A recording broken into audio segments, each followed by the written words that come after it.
What's up? What's happening on what we're gonna call a remix Thursday here on the Team 980? Nothing to do with the go-go remixes that Anthony's playing.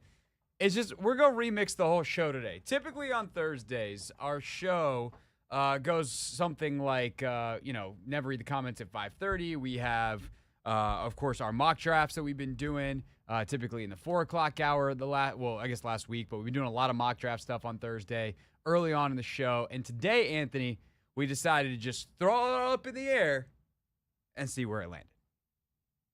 Yes, we did. I'm excited to see how it turns out. I think it's going to turn out good. If not, it's your fault because you planned the whole thing. Bet. You really did put this rundown together. And I kept staring at it going, it doesn't feel right because it doesn't feel normal, right? And I had to check myself and go, no, this is good. This is good the way we have it. It's just not what we're used to. It's not the way we've been doing business. And if we hate it, then we'll never stray from this again. Although we're gonna have to figure out next Thursday, Anthony, because next Thursday is the first round of the NFL draft, and we're not doing 3 hours. We're doing 4. We're doing 4. Maybe 5. No, we're doing 4. Okay, just making sure. I do think we're off at 6:15 Wednesday and Friday though.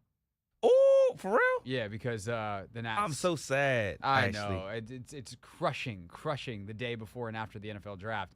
If there were 2 days on the calendar that I would pick, it wouldn't be those two. But I do believe because the Capitals' playoff schedule is out, those games will be over on 106.7 The Fan, and thus we get the Nationals over here, and that's the way that goes. Today, though, my day started with a bearded man talking football, which is not anything new because normally I tape the Take Command podcast with Logan Paulson. In this case, it was just a different bearded man. This one's Jeremy Green. We did a mock draft ourselves this morning. It was supposed to be a 7-round mock draft, Anthony, but by the time we got done making a million trades, we wound up with our final pick at number 128.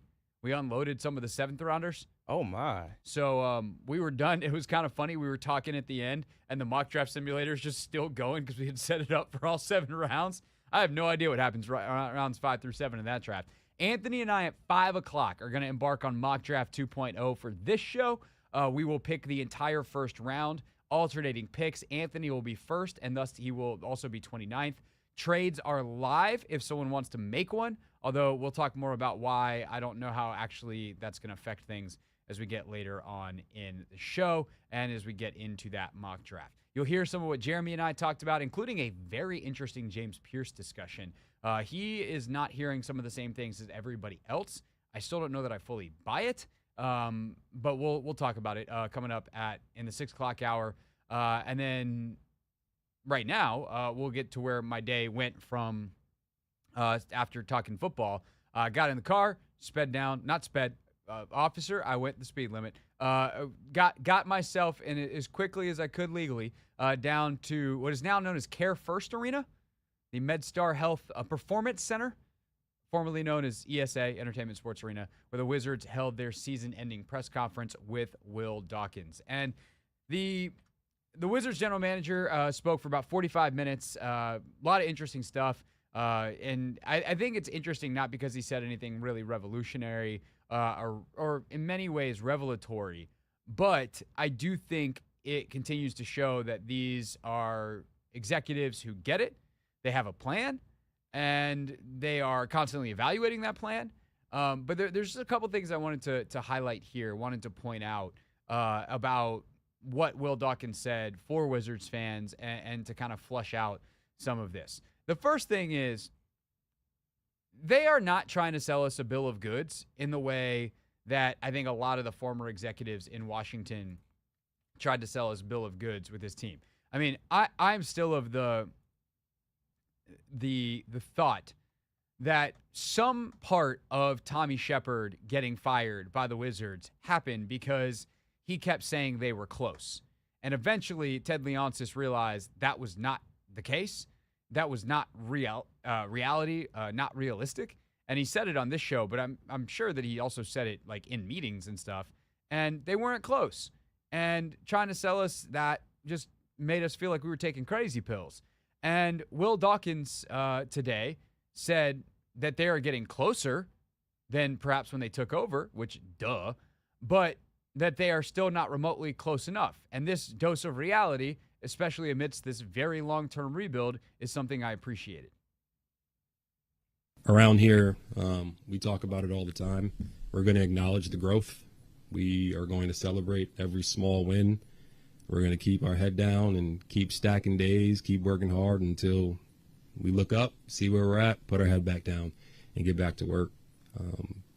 You've heard it time and time again, but we realize we're still in that early phase of fighting for sustained success. Like, that's what we're trying to get here, our longevity, where when we enter into the playoffs, it's us there for a while, not in and out. And to do that, we got to build slowly and build the right way. And while we understand we're not close, we are closer. And that's the goal every single season. And I do feel like we laid some bricks to the foundation this year. And now that the season is officially over, we sat down with the guys, and my message was, from the time you guys all ran out on the court to go celebrate with Bub to the time we officially picked the ball up, October 1st for training camp, there's 170 days. 170 days. There's 365 days in the year, so that's roughly 46% of the year that we're off. And we can't be off. We have to turn that into time where players are getting better, team's getting better, everybody's taking a jump. And I kind of challenge them to be different players when they come back. I will continue to say this about Will Dawkins. I don't want to play for that guy. And I think we're lucky in town right now that there's a lot of executives like that. I don't know that Adam Peters is as inspiring at a podium necessarily. I think that Adam is pretty averse to saying anything, where I think Will is very careful about what he says, but that's very different than averse to saying anything. I think that's in part because they realize that they need the coverage, and they are always in Monumental Basketball. Jamila did this for the Mystics press conference. Michael Winger does this every time he talks as the president, and Will does this seemingly every time he talks as the general manager on the Wizards side. Like, they always thank the press for their coverage, especially considering how their season is right now. Sure, it might butter us up, but I actually think it is genuine gratitude because they realize the team is not very good. And if they don't explain what's happening, then it just lets people be angry. But imagine you get through a season like they just went through, where you may have made a lot of personal growth, but you didn't win a lot of games. And you're like, all right, well, hopefully next year we're going to win a lot more. And your GM sits there in front of the whole team and says to all of you, we all got to be better. 46% of the year is going to go by, calendar-wise, between now and when we tip off on opening night. How different are you going to be by then? That speaks to me. If I was an athlete, if I was a coach, if I was a scout, if I was anybody in that room, that would speak to me. Because that is a challenge that feels purposeful and realistic to become a different, better, whatever. I hope I'm a better radio host. And what do you say, Anthony? October 1st is when they get together for training camp, I think is what he said. Yep. If this show's not better by October 1st, then we're not doing a great job. Like, it just is. And especially if we got the next 6 months off to try to plan and strategize, and all we did was work on things that made us better. We didn't actually have to do it. I think we should do an experiment, Anthony. No shows till October 1st. No. Nah. We still have to work, to be clear. Yes. We're not off. We're just, we do a lot of listening to other shows, maybe get some ideas. We listen back to our own stuff. We would do mock shows where we try stuff out, see if how good I'll make our bosses a deal. We'll even come back for week 1 of the NFL. We'll come back September. We'll do it before. We'll take Will Dawkins, your 46%. We'll do like 43%. You think they'll go for it? No. I don't think so either. Okay, when we get back, what is Will Dawkins trying to build? You'll hear more from the Wizards GM before we give you a special 4 o'clock hour edition of Never Read the Comments at 4:30.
Hoffman Show. We're on the Team 980, always live as well on the free Odyssey app, streaming live on YouTube too at the Team 980. Mock Draft 2.0 for the Hoffman Show coming up at 5 p.m.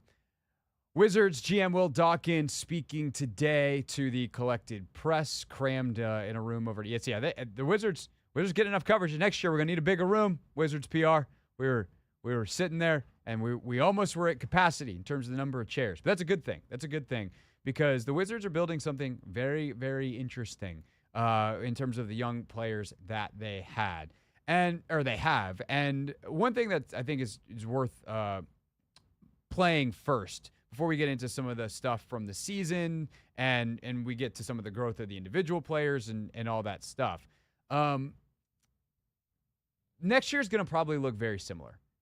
And I appreciated Varun Shankar asking this question of the Washington Post because the Wizards next year have a top 8 protected pick, meaning if their pick is in the top 8, they get to keep the pick. And it goes back to a trade made years ago with the New York Knicks that just continually is getting pushed and pushed and pushed and pushed. Then protection's getting heavier and heavier and heavier and heavier, or I should say lighter and lighter and lighter and lighter. And if it gets pushed out any farther, it actually is just going to dissipate. Though I think it's 2 second-round picks go to the Knicks if the Wizards are picking 9 or worse next year. Now, if they're picking 9 or worse, it means they've had a market improvement in terms of how good they are, and that's ultimately a good thing. But it is worth asking. I don't know how honest Will Dawkins can be if the answer is like, we're going to suck again. But in terms of the youth movement, it is fair to I think it's safe to say that they're gonna approach next year very similarly than they did this year. It's just with a lot of the same guys who will be a year older and a year better. The pick's been encumbered since we got here. I don't think it's affected how we want to go about things too much. The plan is to continue to grow through young players. If our young players make a massive jump and we go forward, we go forward. But in terms of the deconstruction, the foundation piece that I was talking about, building it back up and fortifying it, I'd say we're probably still in that little, is that a right angle? Is that what we do? That little corner, that deconstruction, build foundation, like we're still down here. We're still in the early phases of what we're trying to do. I think we found some players and laid some bricks that will allow us to continue to build that base, but I think we're still over here in this little corner. So, Will's talked about the deconstruction phase a lot. And Michael Winger's talked about it as well. Like they had to tear it down. And it sounds to me like they are exiting that. Will said in the answer we played in the last segment that they've laid a couple of bricks. To me, they're kind of pouring the concrete now. Like, okay, we finally are done tearing down the previous building. We're digging a big hole and we're about to pour some concrete in. Maybe even the hole is dug.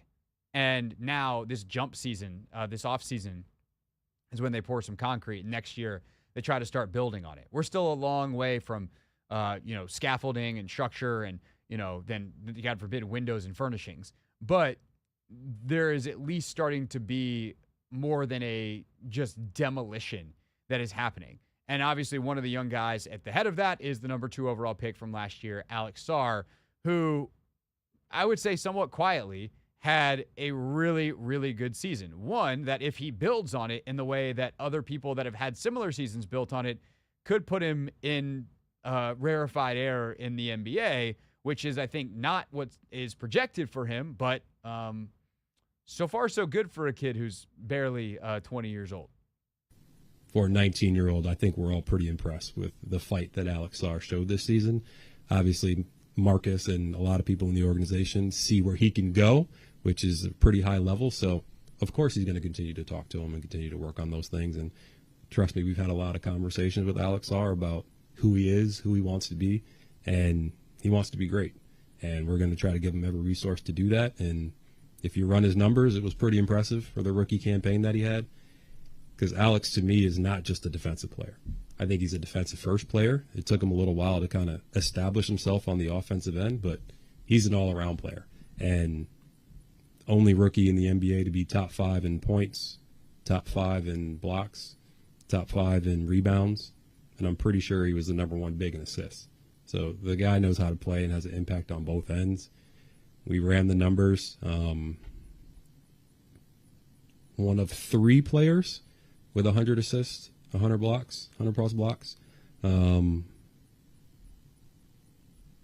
the list of rookies that have averaged like double-digit points and 1.5 blocks is pretty insane.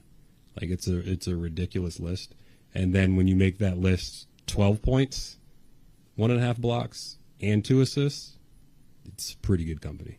I'm not going to tell you who's on it, but if you want to do the research, we showed them the names, and there's a lot of Hall of Famers, a lot of Rookie of the Years, like high-level players. So Alex had a tremendous season. We love that people still want more for him because we know he can do it, but he's well on his way. So, I would guess Will Dawkins knows this about me. I love a challenge. I love looking up stats. I love looking up numbers. Luckily, this one was pretty easy. The list of players in their rookie season with 12 or better points per game and 1.5 or better blocks per game. It's not a short list, but it's not a long list. I got 25 that are listed here since 1973, 1974. Anthony, are you ready for the list of players who have gotten 12 plus points per game and 1.5 blocks per game in their rookie season? Yeah. Sarr, Chet Holmgren, Victor Wembanyama, Evan Mobley, Andre Ingram, but that one doesn't count. He only played 2 games with the Lakers, so scrap him. Joel Embiid, Karl Anthony Towns, Porzingis, Anthony Davis, Brooke Lopez, Emeka Okafor, Yao Ming, Pau Gasol, Elton Brand, Vince Carter, Tim Duncan, Zydrunas Ilgauskas, Marcus Camby, Antonio McDyess, Joe Smith, Chris Webber, Alonzo Mourning, Shaquille O'Neal, Dikembe Mutombo, David Robinson. 25? So it's really 24 because whoever Andre Ingram is doesn't count. He played 2 games. You don't remember him? No. I think he was a guard, to be honest. Sure. He got like a 10-day contract or something like that. Played with the Lakers. Yeah, that's he was with the Lakers. The worst player on this list, all due respect to Andre Ingram, who we're kicking off the list, like Emeka Okafor, Antonio McDyess was a pretty good player and some knee stuff. He plays in a different era. He's probably a better player because the medical would have been better. Joe Smith, like, this list is sick. All these dudes are all-stars or future all-stars. Every single one of them. Because, like, even Okafor was a pretty decent player, like, defensively for a couple years. I would think Okafor is probably the worst guy on this list. And offensively, Emeka Okafor did not have the feel, the handle, the skills that Alex Sarr has.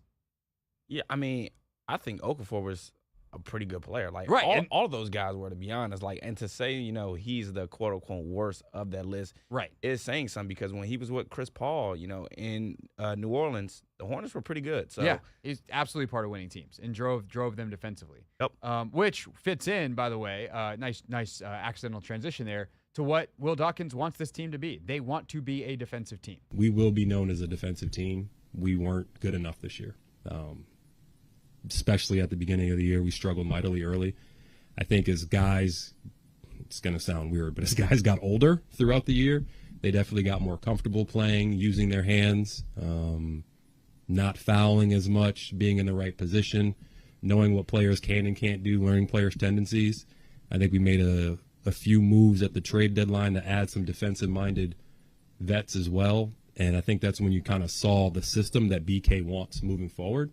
And probably I'd say that February to mid-March before we took that 13-day, 7-game road trip where we had a couple guys go down for the season, we were a top 15 or so defense in the NBA.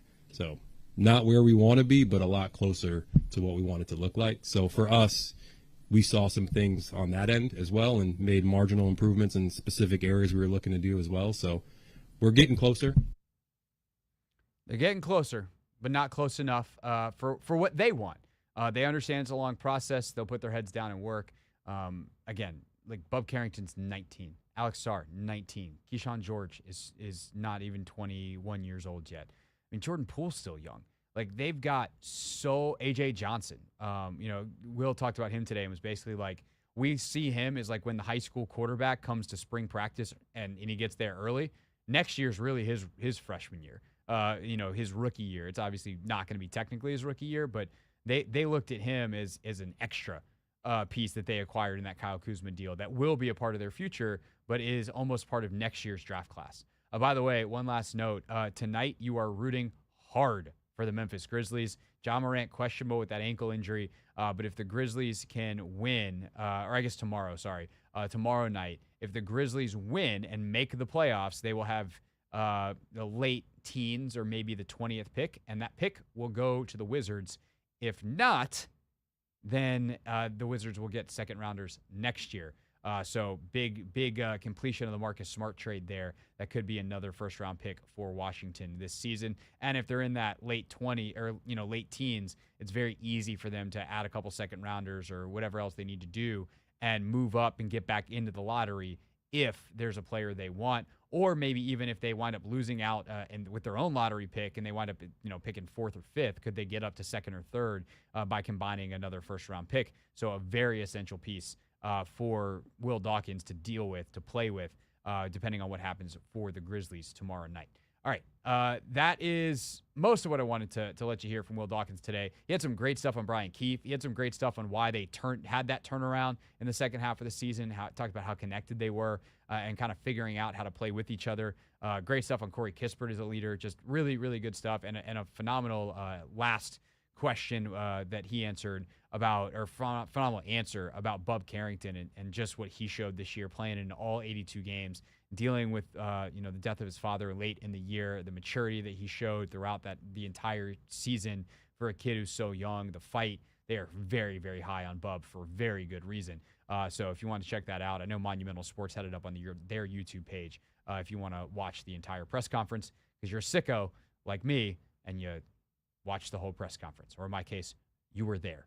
All right, that is the Wizards of it all for today. When we get back, it is time for Never Read the Comments.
Hoffman Show here on the Team 980. Always live as well on the free Odyssey app. Mixing things up on a Thursday. Typically at 5:30, we hit Never Read the Comments. Our mock drafts are in the first hour, but you 4 o'clock hour folks, you got a mock draft last week. And also, you're going to get home early if you're listening on the radio right now. So you can go home and listen to us live, or you can listen back on the podcast or watch the video. Because the mock draft, we're going to do one for the 5 o'clock hour folks today, which means, though, that you get a treat that they normally get, and we call it Never Read the Comments. We tried to warn them. They didn't listen. Yeah! Every week, the Hoffman Show goes into the belly of the beast. We read those comments, baby.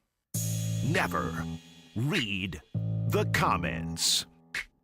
So the way this works is our show is live on YouTube every day, which means we have all this 3 hours worth of video, and then we chop it up and put it on demand, and all the segments, or at least a lot of the segments, and then you guys comment on it. And then we take a look at the comments. I interact with them at Craig Hoffman and at the Team 980. And then we even pick a few out and we read them and react to them on the radio. So sometimes I'm a little typey back to you. And sometimes I'm a little shouty back to you. Or talky. I try not to shout on this show too much, Anthony. JK. Hey now. I'll shout at you. Let's get started. Our big topic today is going to be on the RFK story that broke yesterday. The Commanders likely returning back to RFK Stadium in 2030. But first, just a shout out to one of our interviews that we did. Peter Ranney, 9488, says, love to hear from Bub because he listened to the Bub Carrington interview that we did late last week. He is so fun to watch this year. I really like the answer about working on the pick and roll defense because I know a kid like that is going to get his shots up in the offseason no matter what. But if he can get his on-ball defense figured out, he could be an absolute dude in the league. Bub was great when we had him. And again, the maturity that he has and obviously the game. And Anthony, why doesn't every athlete want to come on our show? They should, right? What sport do we get the most from? What team in town is the best to us with their players? Probably the Mystics, The Mystics are great, and the Wizards, the Commanders. correct answer you'll get to eventually. The soccer team, Anthony.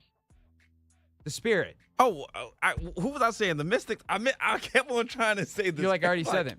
Yeah, no, the Mystics have been great. You know, we will talk to a bunch of their players at Media Day, and they were great coming on last year. But the Spirit have been the kindest in terms of getting us players over the 3, almost 4 years that we've been doing this show.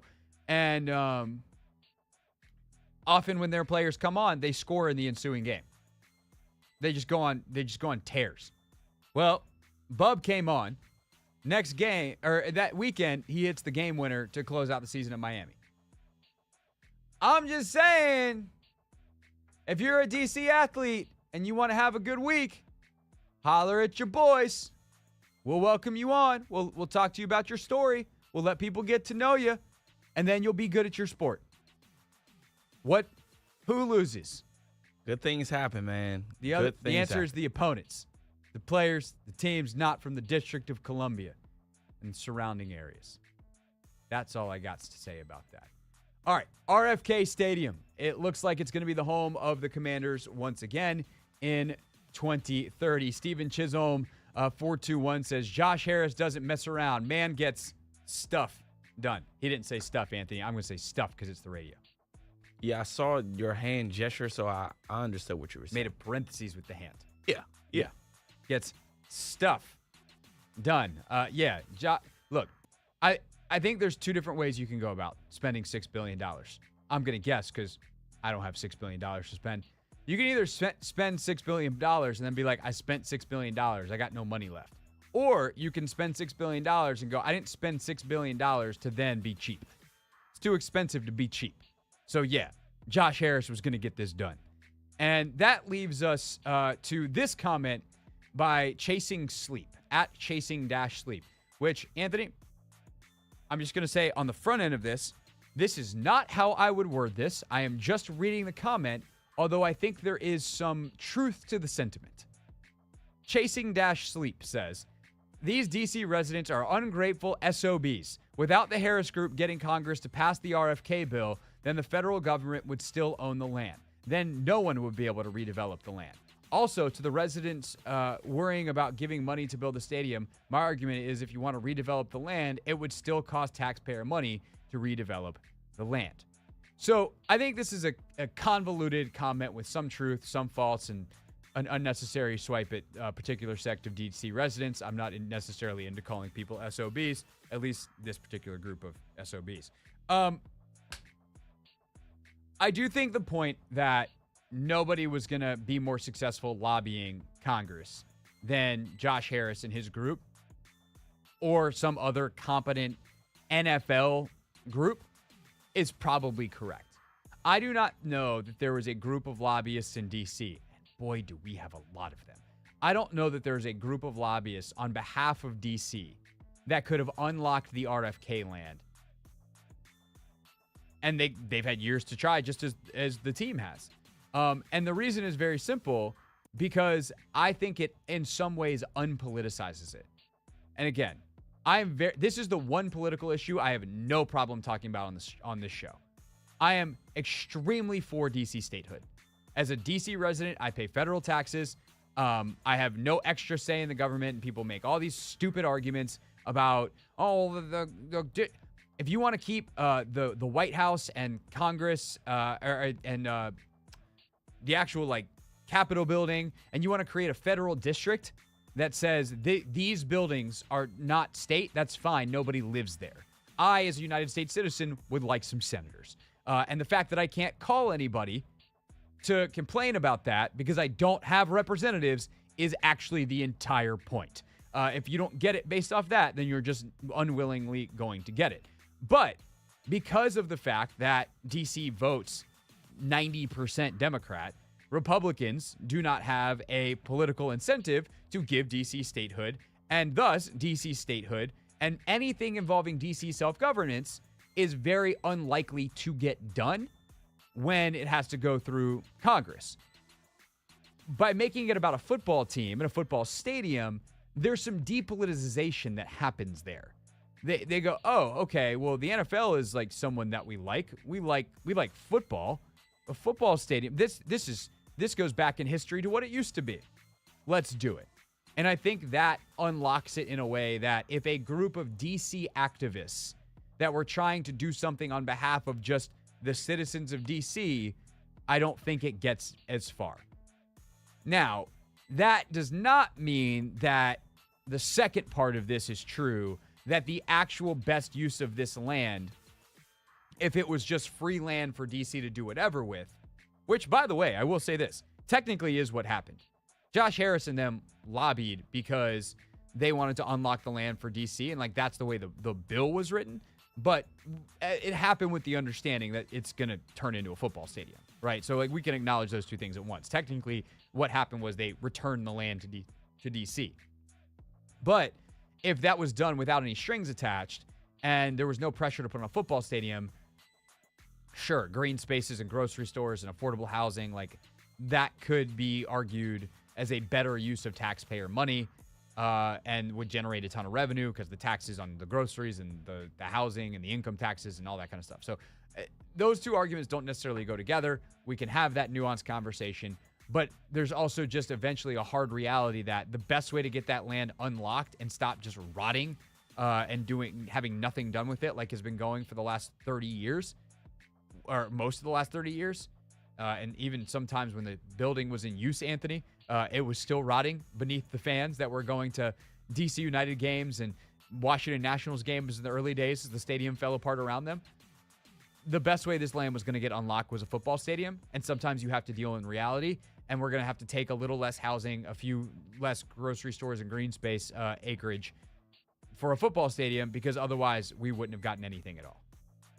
Yeah, I mean, I'm all in favor for, the team moving back to, RFK Stadium again. I live directly across, my family anyway, lived directly across the bridge, and my dad, my uncles and aunts, they had no problem, making their way over to RFK Stadium when we were, in the 90s and the early 2000s over there. So I think people will come to like appreciate the team being back, to be honest, and not necessarily have as many complaints. There are going to be some people that have complaints, but like I think the vast majority will be all in favor for it.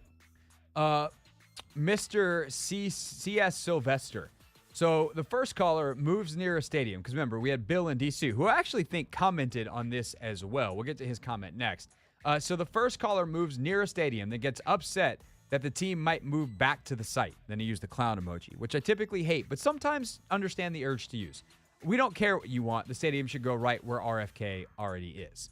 This is part of my argument as well, that if you moved, you've either been at RFK long enough that you dealt with it the first time, or you moved in knowing there was a really good chance they would go back.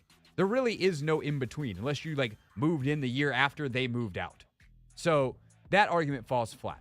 William Cullen P3B, who I think is Bill in DC, because I think he was in the chat yesterday, said, one thing you have to remember, politicians don't care about taxpayers. They care about donors. That's why it was so silly for that reporter talking about Mark Seagraves, the reporter who broke this story, to bring up the Eastern High School meeting. Donors don't go to meetings. They call the mayor directly, and her donors don't want it.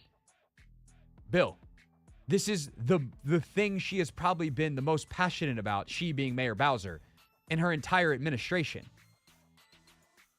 If her donors don't want it, they're barking up the wrong tree because she wants it. So how good are the donors? Also, politicians care about donors right up to the point that the voters, who are the taxpayers, vote them out. So I think that comment is incorrect on all fronts. DMV Most Wanted. I live in Ward 7, and I understand why people want different things there, but it's been decades of DC not doing a damn thing in that area.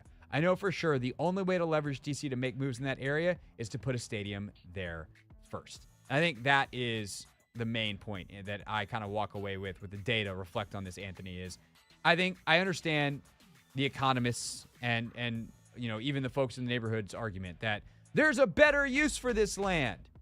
And it's kind of like hope, you know, it's having a theoretical path to make $1 million when I'm handing you $100,000. Sure. Theoretically, could you do something else and get $100,000 or get $1 million? Yeah. Or you could just take the 100,000. And this is the 100,000.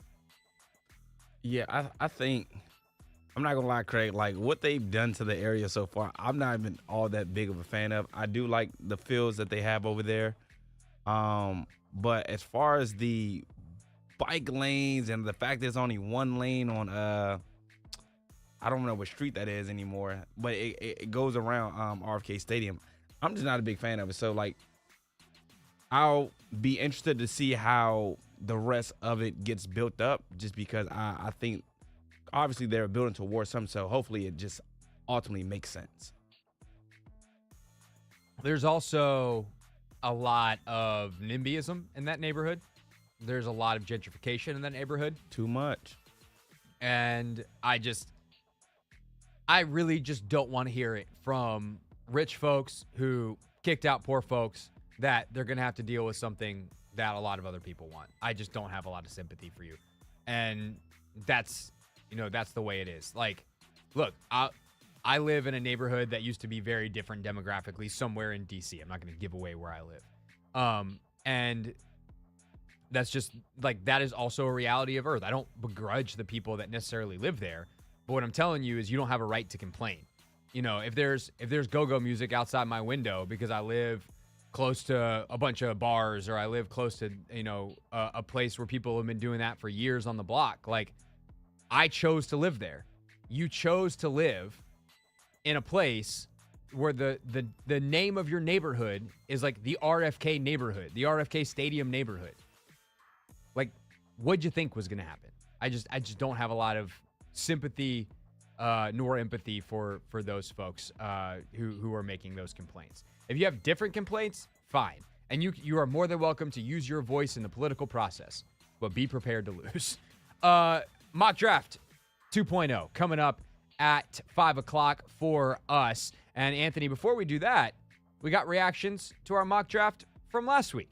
Again, I took Emeka Egbuka at 29 for the Commanders, the way the board fell.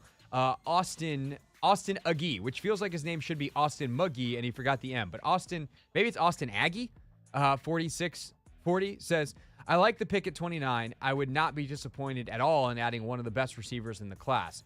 Do we need edge help? Yes, but I have faith in the coaching staff to work with what we have and maybe add another piece eventually somewhere before the season starts. Loading up on weapons around JD5 also seems like a good idea. Meanwhile, King Saw 5282 says, Egbuka? Nah. So he's out on it. While Brian says, Brian Mulholland 2467 says, I really like Scorton, as in the other edge from Texas A&M. I think a lot of folks are sleeping on him. Harmon would have been pretty sweet too. Per Egbuka, I'd rather have Jaden Higgins. 29 is a bit rich for him, but it is for Egbuka too, in my opinion. And I read all those comments together, Anthony, just to remind folks that everyone's got different opinions on everything. Some people think Emeka Egbuka is a top 20 player in this draft. Some people, like Brian, think he belongs closer to the 30s and 40s. I think in a deeper draft at the top, 30s is probably about right for me. I think, I like Egbuka, but I'm not going to be, if that's the pick at 29, I'm like, all right, we got Egbuka. Not, yeah, we got Egbuka. In the same way that, if Donovan Ezeraku falls, I'll be way more excited. I think Egbuka is just so solid, and I think he's everything they want off the field, in the locker room, in the weight room, all of that stuff. He fits so perfectly with the culture here, and he's a good football player. But the explosive, high upside, is this guy ever gonna be one of the best dudes in the league? That's probably not who you're getting there. And for that reason, I kind of understand all of these comments, even though they all run face first into each other. Yeah, that's what I was gonna say. I just don't think he's one of those guys like the Justin Jeffersons, the CeeDee Lambs that went early 20s in a deeper draft, and everybody's like, yeah, we got our guy. And, for him to fall to us at 29, I think some people going to view it as more so a reach, or, somebody that we could have maybe gotten in, the second round, but I don't think he'll be available for us in the second round, but he's a second round talent kind of thing. Yeah, I think it's just not a top-heavy draft. And, Jeremy Green, who you'll hear from later on in the show, he thinks from 10 to 50, those dudes are all pretty interchangeable, depending on your flavor, what you like. That is where the depth is in this draft. And thus, if you are picking between 10 and 30, you're not really getting great value. And that's also going to make trades hard, which makes what I'm about to say kind of silly. We're going to do a mock draft where trades are live next, and we'll see if anybody wants to do any dealing. Of course, one of the other guys we talked about was Donovan Ezeraku. And 7PRS965 says, if he's a Commander, I'm buying a jersey in every color. He sounds excited. He does. But I think, unfortunately, Tommy DeMar, E1M, is going to be right. Don't see him falling to 29. I think some of the mock drafts and the draft simulators have him lower, and thus in a lot of mock drafts, he keeps falling. But one thing to keep in mind, too, I think it's Jeff Hathaway is the guy's name, who is now the defensive coordinator for the Green Bay Packers. He recruited Donovan Ezeraku to Boston College when he was the head coach. The Packers could use edge help. Good luck getting Donovan Ezeraku past the Packers. Just throw that in the back of your mind to make yourself sad. And then if it doesn't happen, celebrate. Celebrate with joy. The next mock draft you'll hear, though, is us, and we're doing it next. That's Never Read the Comments. Always make sure that you leave yours and subscribe at Craig Hoffman at the Team 980. When we get back, it is time to go back into the war room for Mock Draft 2.0.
We are streaming live on YouTube at the Team 980 as well. If you want to watch us on YouTube, it is a nice time to do it because we are about to pull up the War Room and dive into Mock Draft 2.0. Anthony, are you ready, and what housekeeping should we do on the front end of this?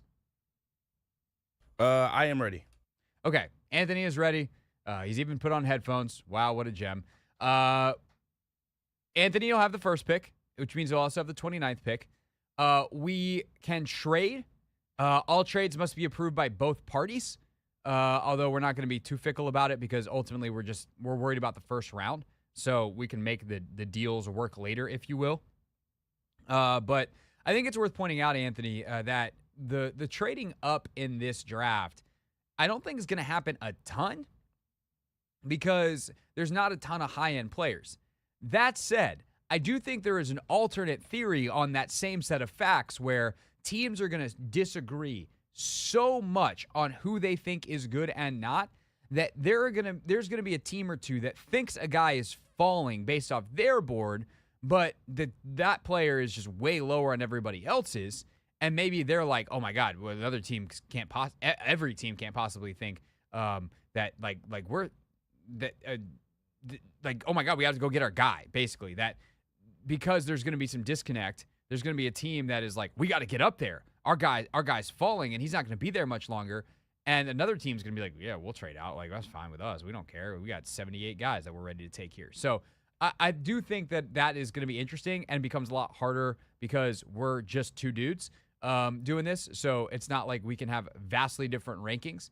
Although we'll try to take into account team needs, things like that. We'll try to be a little exciting, try to be a little spicy. And maybe if a quarterback or something falls towards the end of the first round here, then we get some action. But just because trades are allowed, unless Anthony's planning on going crazy, I don't actually know if there'll be a lot of them. All I'm going to tell you, Craig, is Shedeur Sanders will not be falling far. That's all I'm saying. Oh, okay. He might go as high as 3. Well, I guess we're going to find out. All right, here we go. We're in the War Room. We're using PFF's Mock Draft Simulator just because I like the layout of it. We don't really care as much about the rankings and all that kind of stuff. I just hope we don't forget anybody. All right, start draft. Anthony, you have the number 1 overall pick. Are you going to go ahead and throw us for a loop off the top, or are you just going to do the thing that's actually going to happen? I'm going to throw us for a loop, Craig. I'm going to take my time walking to the podium. But guess what, Craig? We will be drafting quarterback Cam Ward out of Miami, baby. Okay. You're not throwing us for a loop. You just took longer than you needed to. Exactly. That's all I'm saying. Okay. Do I want to throw us for a loop? Uh-oh. Let's go, Craig. To me, there's 3 real options, right? One is you go quarterback, but I don't think the Browns are in on Shedeur. No. 2, you go Hunter. 3, you go Carter. Last time, I think you went Travis Hunter here, or no, you went Abdul Carter here. I went Abdul Carter. And you go with the double edge, if you will. I think that definitely is a likely outcome, but I think I'm gonna go they have the bigger need at corner. They could also use help at wide receiver. Mm-hmm. Travis Hunter solves 2 problems in some capacity for you in one. I'm going to go Travis Hunter for Cleveland. Ooh, you going Travis? Okay.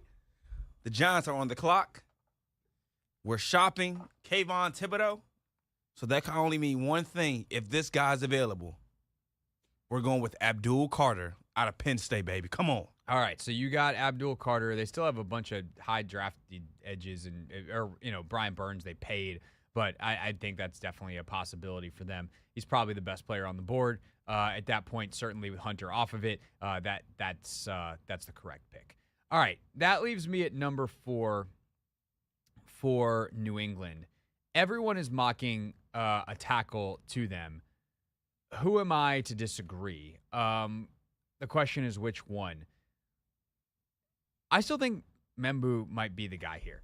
Really? A lot.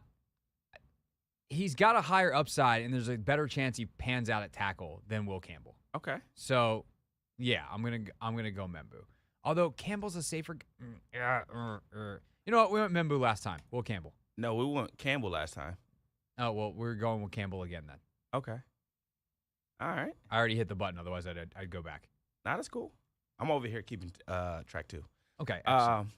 The Jags. The thing is, we could trade back, but in order to do that, Craig, you need a dancing partner. You do. Are you willing to trade up? Depends on with who. Mm. And who like what player am I dying to get if I'm another team? I mean, you could be a team like the Cowboys who could want an Ashton Genty. I mean, if I get to beat Jerry and just do something dumb, then sure, that could be fun. I'll tell you a team that's interesting. Who? If let's say they love Membu and the Patriots go, this is one of your teams, so now I'm infringing upon your land here. But let's say they love Membu. They're not going to get him at 11. No. But they have 11 picks. The San Francisco 49ers coming up and taking an offensive lineman of their choice doesn't seem like an unreasonable proposition. Ooh. Interesting. I don't think anyone is going to jump up here for the Jags. So I'm going to pick for the Jags right now. We're going to go defensive lineman Mason Graham. He's been mocked to them all over the place. I think it makes the most sense. All right. Ashton Genty makes so much sense for the Raiders that I think I'm just going to do it. There are other guys that I think are interesting here. Obviously, they could go wide receiver. They could go Tat McMillan, depending on how much you like him. I mean, Trevor Sikkema's got him as 3, or this PFF board has him at 3. So they love him. There's other guys, certainly, if they wanted to go at a different position. There's some of the D linemen that are very well liked, depending on your flavor there. You can always have O-line help. Could they go Will Johnson at corner? Johnson not running at his pro day, I think, is going to push him down the board a little bit. But I think I'm just going to go Genty, and this is a very chalky draft so far, but sometimes the chalky mocks are the ones that are actually right. Okay. Ashton Genty. Okay, I got a proposed trade now. 49ers trading up with the Jets. Jets are going to trade back to 11. 49ers are going to trade up and take Membu. Okay. I think you put him at guard, though, to start out before moving him out to tackle. I think he's going to play tackle. All the way? Yeah, I think he's big enough, long enough. So we're talking about 7 for 11. And then the Niners are also going to have to give up 75. And maybe they get like something else back. Yeah, let's just go 11 and 75 for 7. Done. Draft a player we would like. Armand Membu. Well done.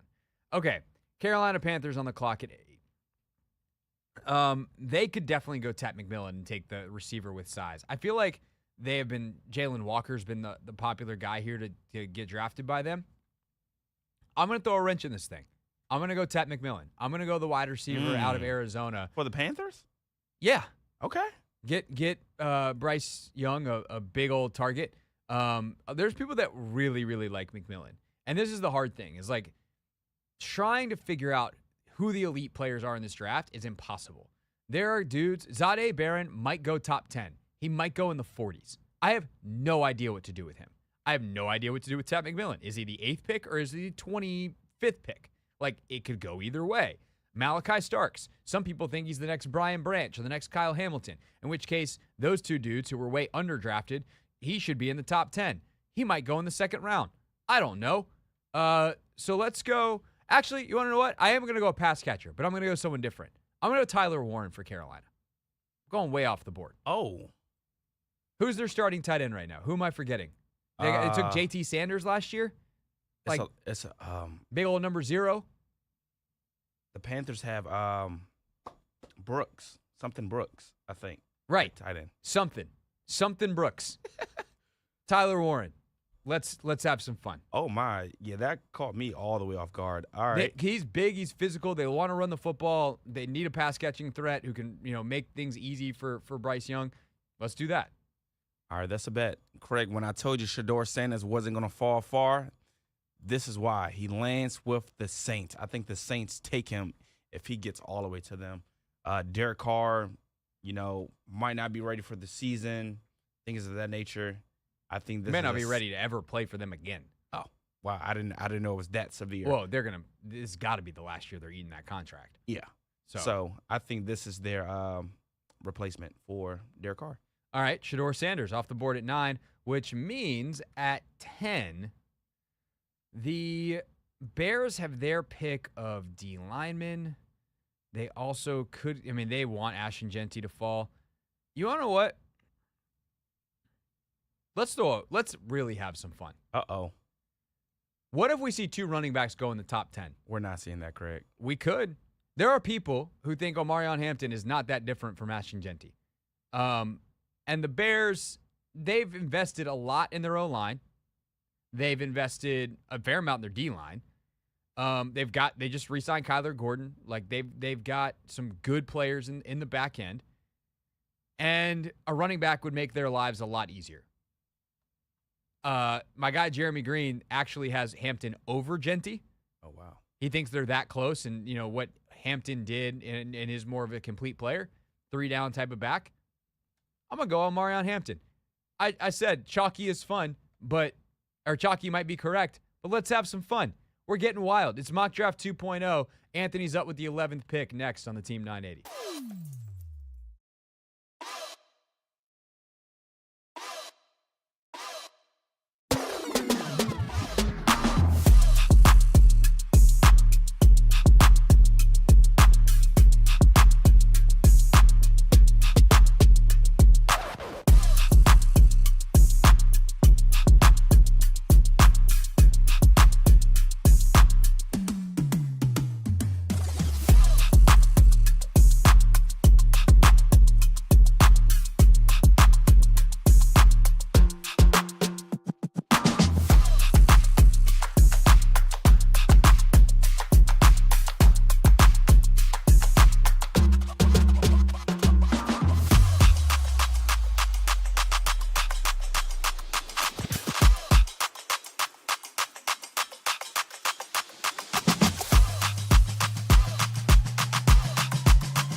Anthony, I know our request is a go-go, but it's April.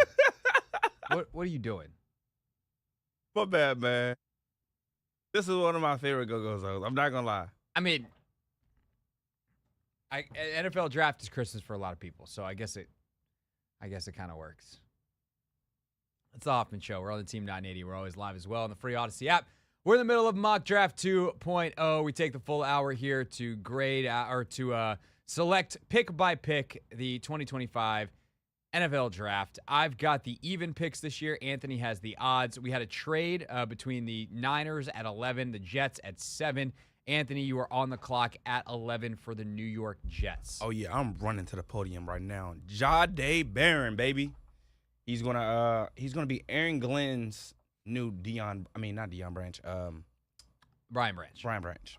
That's I good love the pick. For him. I love the pick. In honor, where's my pencil? In honor of Lee Corso. All right, Dallas.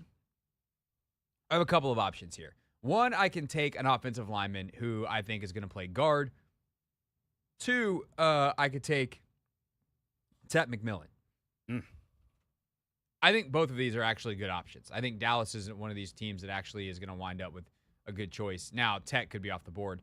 What happens if we have a wide receiver slide? We're going to find out. I'm going to go Gray Zabel, the offensive lineman out of North Dakota State, who some folks think is the best guard in this draft by a lot. Now, it is tempting on some level to go Kelvin Banks, who is a tackle that a lot of people think is going to wind up kicking inside to guard, but I'm going to go with the guy that I know is a guard, and I'm pretty sure is a really good guard, and who, by the way, might be able to play tackle for me in a pinch and could also play center. I'm going with Gray Zabel. I love the pick, Craig. I'm not going to lie. It's a little shocking, though, considering – I feel like sometimes Jerry does get back to his roots and go, oh, we gotta get us some linemen. We gotta win in the trenches. Yeah. So last week the Dolphins at their pick, I think we took a lineman. Yeah, we took Kelvin Banks last week. He's available again if you want him. He is available, but guess what? Off the Jalen Ramsey news. Ooh, that's a good point. Mr. Craig Hoffman. Mm-hmm. The Miami Dolphins will be drafting cornerback Will Johnson out of Michigan. That is definitely interesting. Johnson's a guy who could go in the top 10. He might wind up sliding. Do I think he's going to be on the board for Washington? No. Is it impossible? I'm going to tell you also no. He could be a guy that slides because there's injury concerns there depending on how teams feel. All right, on the clock for the Colts at 14. Anthony, I kind of want to I'm like, how do I trade this pick to you? Let me see who would want to move up. Was there somebody that's dying for a wide receiver? Maybe the Cardinals. Because now the I'm at 17. No. The Cardinals are 16. The Cardinals are 16. Two, they took a first round wide receiver last year. I don't like 18 is actually interesting. Because they've got JSN in Seattle. What happens if they can get another outside guy? Because Tet McMillan is likely the best guy on the board. I think we're also about to hit an edge rusher run here potentially. Looking at the teams available, I could just start that. I could go Colson Loveland, which is probably honestly what I would do if I'm the Colts. Yeah, I don't think the Bengals are going to draft up or want to move up. The Bucks, Steelers. Let's really make some people mad. Yeah, I think that's more so your lane over there, Craig. The Colts traditionally like the slightly undersized, very fast off the edge pass rusher. Obviously Dwight Freeney, go Cuse, the all-timer here. And people are all over the place on this player. He is the most requested commander because of where people think he is. But I want to give Commanders fans a reality check. I don't think Donovan Ezraku is going to be available at 29. And I kind of, somewhere in my head today, was like, I'm going to make sure that he's not available at 29. Now, did I imagine doing it at 14? No. The Packers at 23, where his former head coach is is currently the defensive coordinator. That seems like a very likely spot that he could go. But I could go Jalen Walker here. I could go Mykel Williams here. I could go Mike Green here. But let's go Donovan Ezeraku here. Oh, my God. First edge off. No, is he the first? He's the first. Second, Abdul Carter. Oh, well, yeah. But that's the thing. Beauty is in the eye of the beholder. All of these guys in that next group could go in any order. You could tell me Walker, Williams, Green, Ezeraku, Shamar Stewart. Like, those 5 guys could go in any order, and I might even be missing one. Is this the order that's most likely based off the media mocks? No. But, like, last year, I know they took Latu last year, but think about it. What was Latu's deal? He was the most polished, best production guy amongst the group of edge players. Who's that guy this year? Probably Ezeraku. I'm not going to lie, Craig. That bothers me a little bit. But you were right. There's about to be a run on edge rushers because the Falcons are following up. And we're going to draft. I'm torn between Jalon Walker and Mykel Williams, to be honest. Pick your flavor of Georgia edge rusher. We're going to go Jalon Walker for the Falcons at 15. Jalen Walker off the board at 15 for the Falcons. All right. The Cardinals on the clock at 16.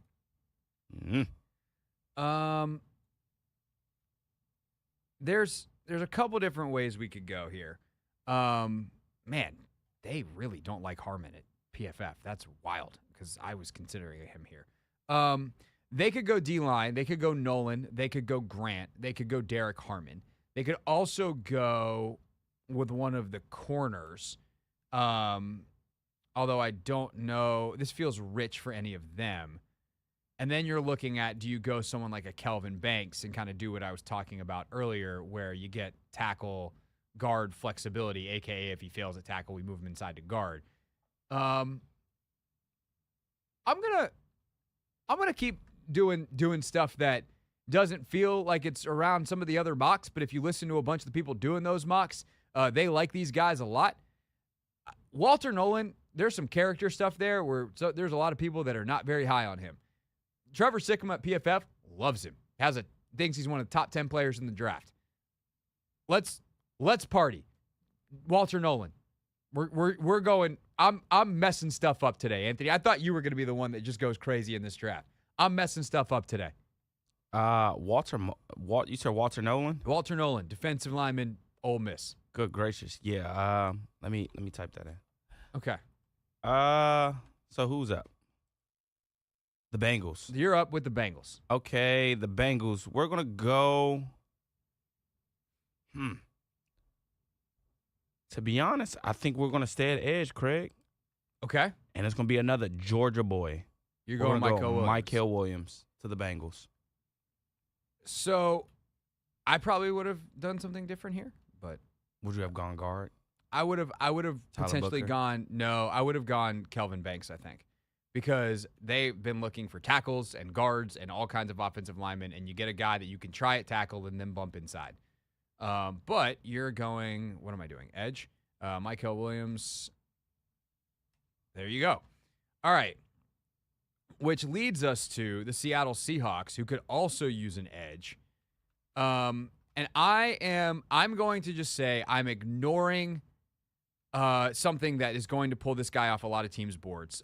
Mike Green has 2 accusations of sexual assault in 2 different cities by 2 different women. Very similar stories. And that is obviously a very, very serious situation. And it is far more important, far beyond football. As a player on tape, he belongs in this range. And he fits, I think, very much with kind of what Seattle has had over the years in terms of the style of player he is. So we are going to say, for the purposes of this exercise, the Seattle Seahawks investigated and feel comfortable with whatever happened with Mike Green, that they are going to be able to have him on their roster and there's nothing else that happened or there's going to come of that. And they are, whatever conscience is clear, Mike Green, I thought that was enough preamble, and I'm going to put Mike Green on the Seattle Seahawks. Okay. Okay. And that is, I will also say this, that is a team that has taken risks on guys in the past with checkered off the field stuff. So ownership it's still the Allen family, although there's kind of not really a hands-on owner there. It feels more like something they would be willing to do than, say, the Philadelphia Eagles on a player like Mike Green. So whatever that's worth. All right, let's quickly knock out the next two. Tampa's on the clock at 19, and then we'll do Denver at 20, and then we'll take a break. All right. Tampa's on the clock. We're going to go linebacker Jahad Campbell. I need to explore a trade-up option next time, because if Jalon is available at 15 again, I mean, between those two, to be honest, like, you really can't go wrong. Well, you're playing different positions, though. Well, maybe not. I mean, Campbell might wind up playing some off-ball linebacker, or might wind up playing edge, but they need both. So I like that player for them. And then I think Denver's doing backflips here. Like, they're a little pissed when Omarion Hampton comes off the board at 10. But if that all of a sudden means Tet McMillan falls to them at 20, that feels very much like they want. My only question would be, do they want Colston Loveland instead? Probably not. I'm going to go Tet McMillan, which leaves you on the board, or on the clock, with the Pittsburgh Steelers at 21.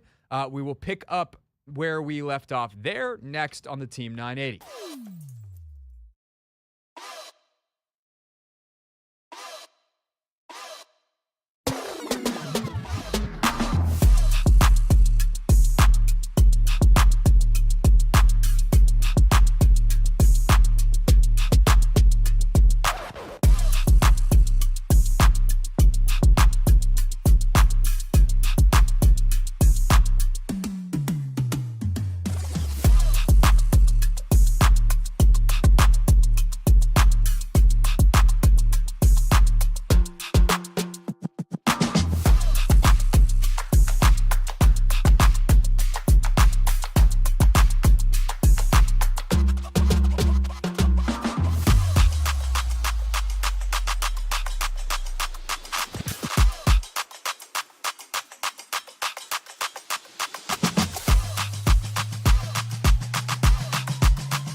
It's the Hoffman Show. We're on the Team 980, always live as well on the free Odyssey app, streaming live on YouTube too at the Team 980, where you can see our board and follow along with the visuals of it all as we go through Mock Draft 2.0 here on the show. All right, Anthony, you are up. The Pittsburgh Steelers on the clock at 21 here.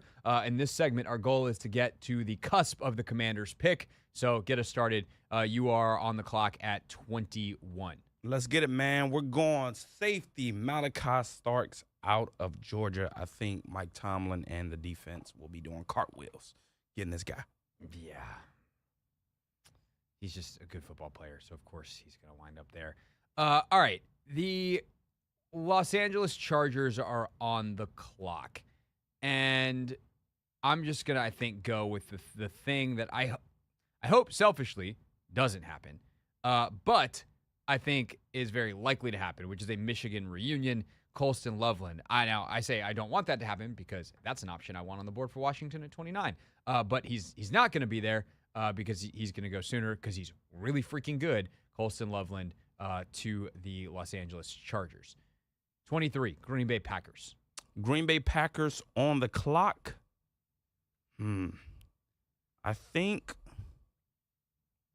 I think we're going to go with Derek Harmon, defensive tackle. Ooh. Out of Oregon, Mr. Craig Hoffman. Interesting. Yes, sir. Interesting. Harmon's a player that's got a lot of split in terms of what people think of him. Trevor's got him at 42 on the PFF board. I also have the beast up, so hold on 1 second, and I will get you exactly where he is. He is Dane Brugler's second edge. And overall, I believe he has him as a top 15 player. 16. 16 overall. So by Dane's list, good value. By Trevor's list, bad value. But Derek Harmon, he's a Duck. Now he's a Packer. All right, 24. The Minnesota Vikings. The team needs running back, defensive lineman, so they might be a little peeved at that pick because Harmon certainly would have been on the board for me there. Let me look at the DBs here. Amanawari is definitely an interesting thought option here. The safety out of South Carolina could go corner here too. Someone like a Trey Amos. They also could go edge and throw a wrench in things.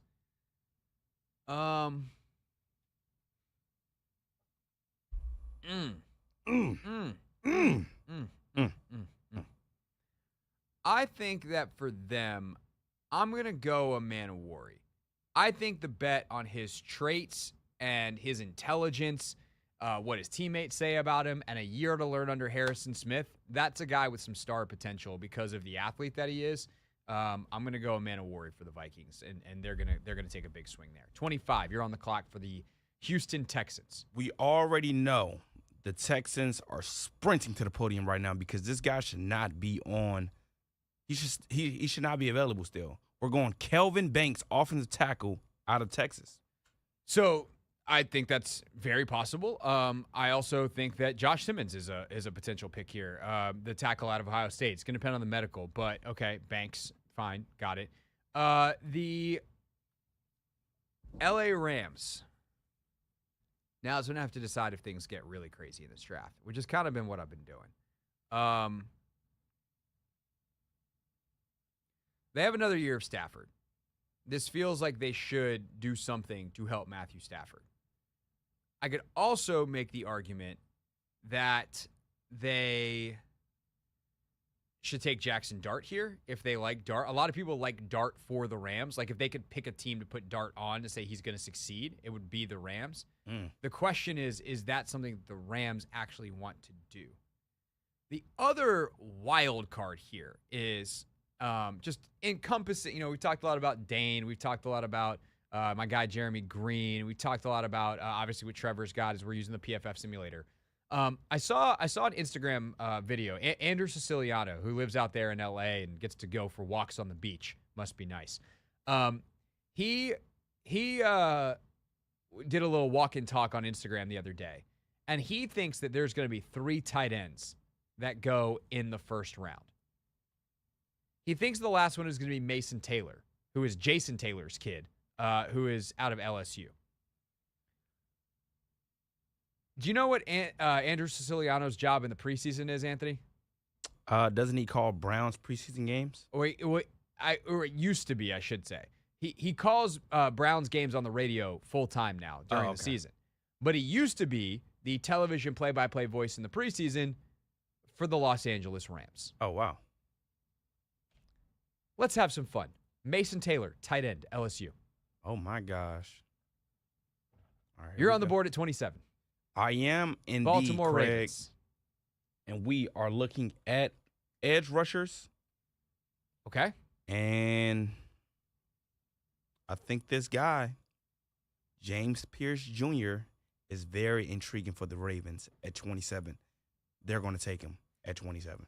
So I will tell you, if you are interested in learning more about James Pierce Jr., you do not want to miss 6:15 today, the conversation that Jeremy and Green and I had about him on Take Command. Or if you are going to have to miss 6:15 today, good thing for you, Take Command is actually a podcast that we share some of it here on the radio. Jeremy lives in Asheville, North Carolina, 50 miles from Knoxville, Tennessee. He is very well connected at the University of Tennessee. Every single person in the draft world seems to have the same information on Pierce, that there's real character red flags there in terms of his competitiveness. But that Tennessee program we know is a mess. Maybe if he goes to a place like Baltimore or, frankly, Washington or Philly, it could work out. So I actually, after talking to Jeremy this morning, hate this pick less than I would have if we did this yesterday. All right, the Detroit Lions. And then I'm going to give you a commercial break, Anthony, to think about the Commanders pick. At 28, the Detroit Lions can go a couple of different ways. The way this board has fallen, I think I'm going to do something a little slightly goofy here.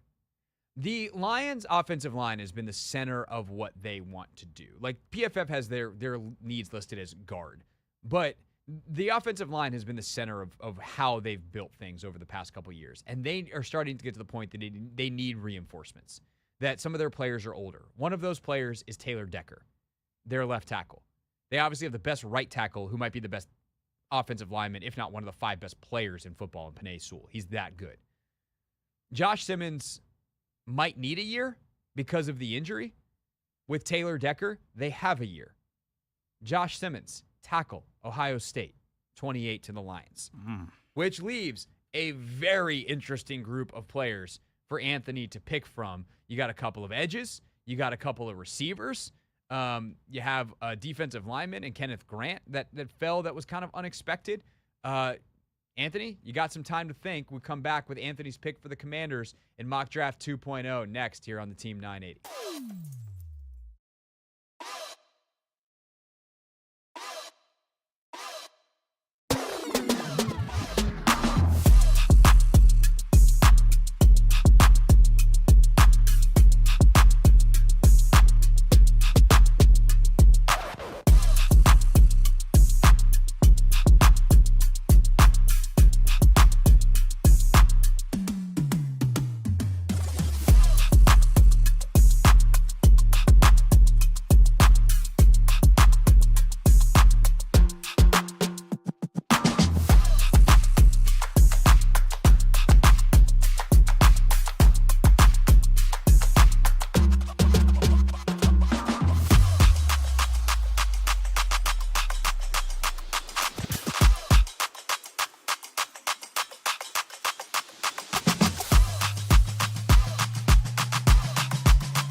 All right, we're in the final home stretch here of Mock Draft 2.0 Hoffman Show edition. Mock Draft 3.0 from Take Command is what we embarked on with our guy Jeremy Green today. But in order to hear that, you're going to have to listen to the full podcast. But if you want some thoughts in terms of kind of what we were thinking about going into it and a very interesting conversation on James Pierce Jr., we're going to play that for you coming up starting at 6:15. We are brought to you by the XFL and the DC Defenders. Spring football is in full bloom. The DC Defenders take on the Memphis Showboats in the Blossom Bowl at Audi Field this Saturday, April 5th. It says that is not a read that is up to date, Anthony. I'm reading what's in front of me. I went Kevin Harlan on that one. Remember when he said that the CarMax had chicken nuggets? Yeah, but he also was like, what? He was very animated because he couldn't believe what he was actually reading. Look, the Blossom Bowl has happened because it's April 17th. But the DC Defenders are playing football, and you can get tickets at ufldefenders.com/tickets. And you can find out what actual games are coming up, and I hope everybody enjoyed the Blossom Bowl. Defenders, I hope you got your money's worth. All right. That is that. Let's get back to the NFL. Anthony, you are on the clock at 29 for the Washington Commanders. Before you make your pick, I would just like to say, in some ways, there is an ideal thing that has happened for the Commanders, and that is that Jackson Dart is still available. So when I say that, Anthony, that look on your face, not because I expect you to take him, obviously, but the Giants, the Browns, perhaps some other teams that passed on a quarterback in round one, maybe they give you a buzz and say, hey, we want to come up and take that fifth-year option, and we want to get a guy here. So the trade phone could be ringing here. But the problem is, Anthony, for you, I'm cutting off the trade phone. Unless you're going to go down one spot to Buffalo or something like that. And I control Buffalo's pick, and I'm not doing that. No. Because otherwise we're going to have done an entire hour of radio and lots of drafting and then not make a pick for Washington, and that'd be silly. Unless we're going to try to expand this thing early into the second round. So that is, if you want to try to make a trade for Cleveland or New York, I guess we could do that. But realistically, you're probably looking at a stick and pick here. Yeah. And we talked about this guy as well. So I've had time during the break. Yep. Decide what on my position pick. are you considering? Edge. You're looking at And he's still on the board, surprisingly.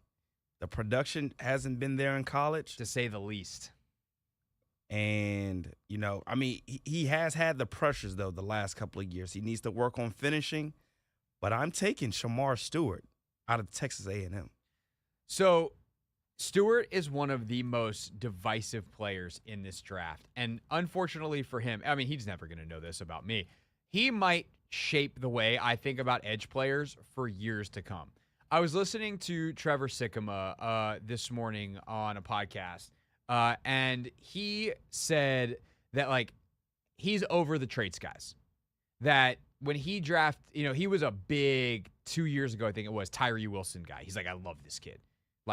Forget the lack of production. And he named a couple more, and he's just like, eventually I got to the point that I was tired of being wrong about these guys every year. Now, Shamar Stewart on Daniel Jeremiah's top 50, the 27th best player.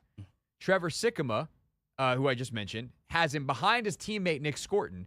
He's got him 33rd, Scorton's 31st. You know who's not out on him? Dane Brugler. Dane Brugler has Shamar Stewart not only as one of his top 5 edges, he's got him as one of his top 10 players. He's his third edge behind Abdul Carter and Jalen Walker, who's also a bit of a traits guy. And he has him as his number 9 overall player.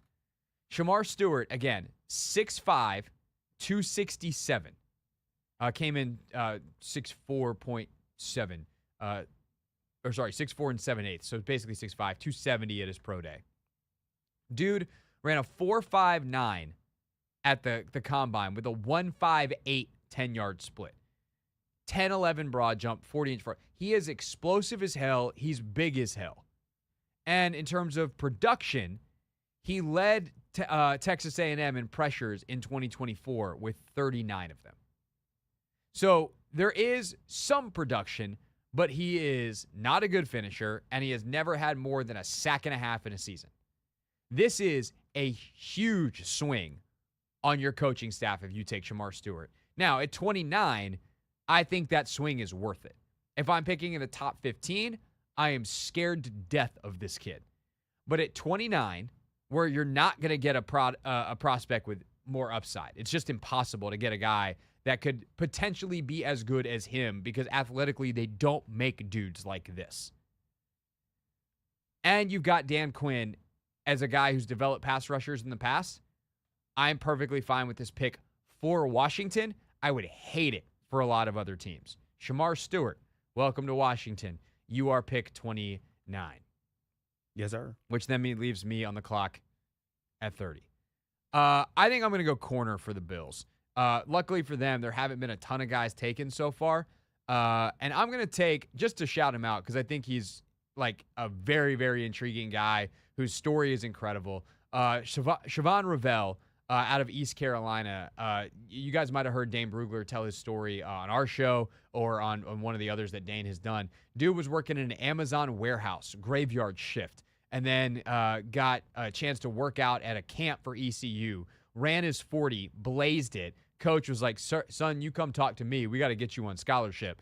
Went and played, was in Dane's top 15 going into the year, had a torn ACL, and that cost him most of his season. But Revell, in terms of his upside, big time potential. Actually, one of the few guys that I could say, we're saying there's not a lot of dudes like Shamar Stewart athletically. Revell, same thing athletically because of the speed, super upside, but you got to wonder with the ACL. But I think that's worth it for Buffalo at 30. That boy's 6'2", too, man. Yeah, he's big, he's long. Like, there's a lot there. For the Chiefs, on the clock, we know they need offensive line help. They do. We're going to tackle here. We're going to go Josh Connerly. Okay, like that. Josh Connerly, 31. And then that leaves the Eagles. The Eagles, they could use help. Actually, God, this would annoy me. They could use help in terms of slot receivers. I don't think Luther Burden's their cup of tea. I think the character stuff with Burden's going to drop him into the second round.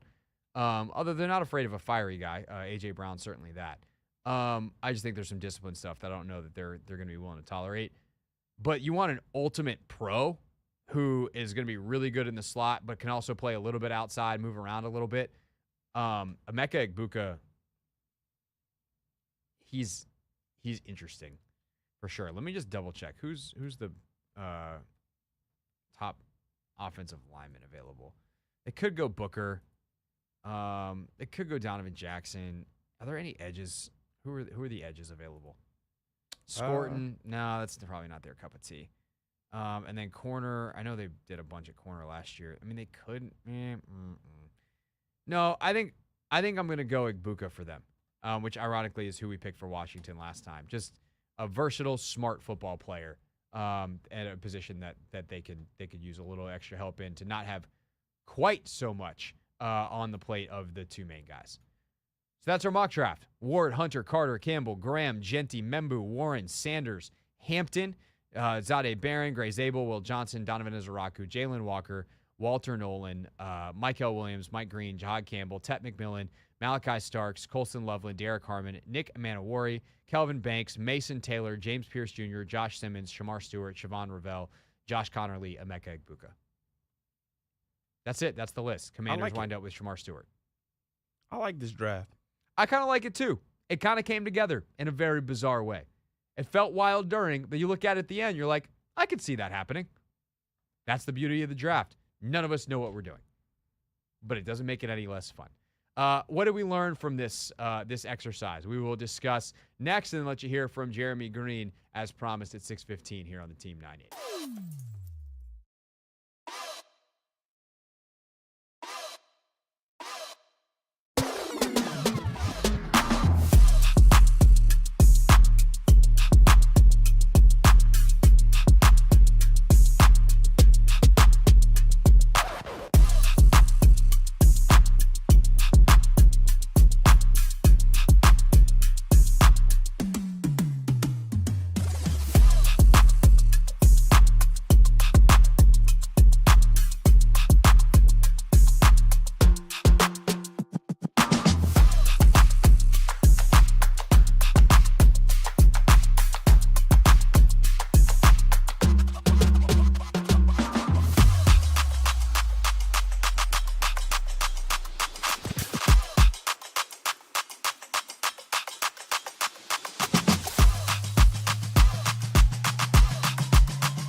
It's the Hoffman Show. We're on the Team 980, always live as well on the free Odyssey app, streaming live on YouTube too at the Team 980, where if you just watched, you got to follow along in the war room as Anthony and I picked 32 players mocking the first round of the 2025 NFL draft. Hopefully we did not make a mockery of it, Anthony.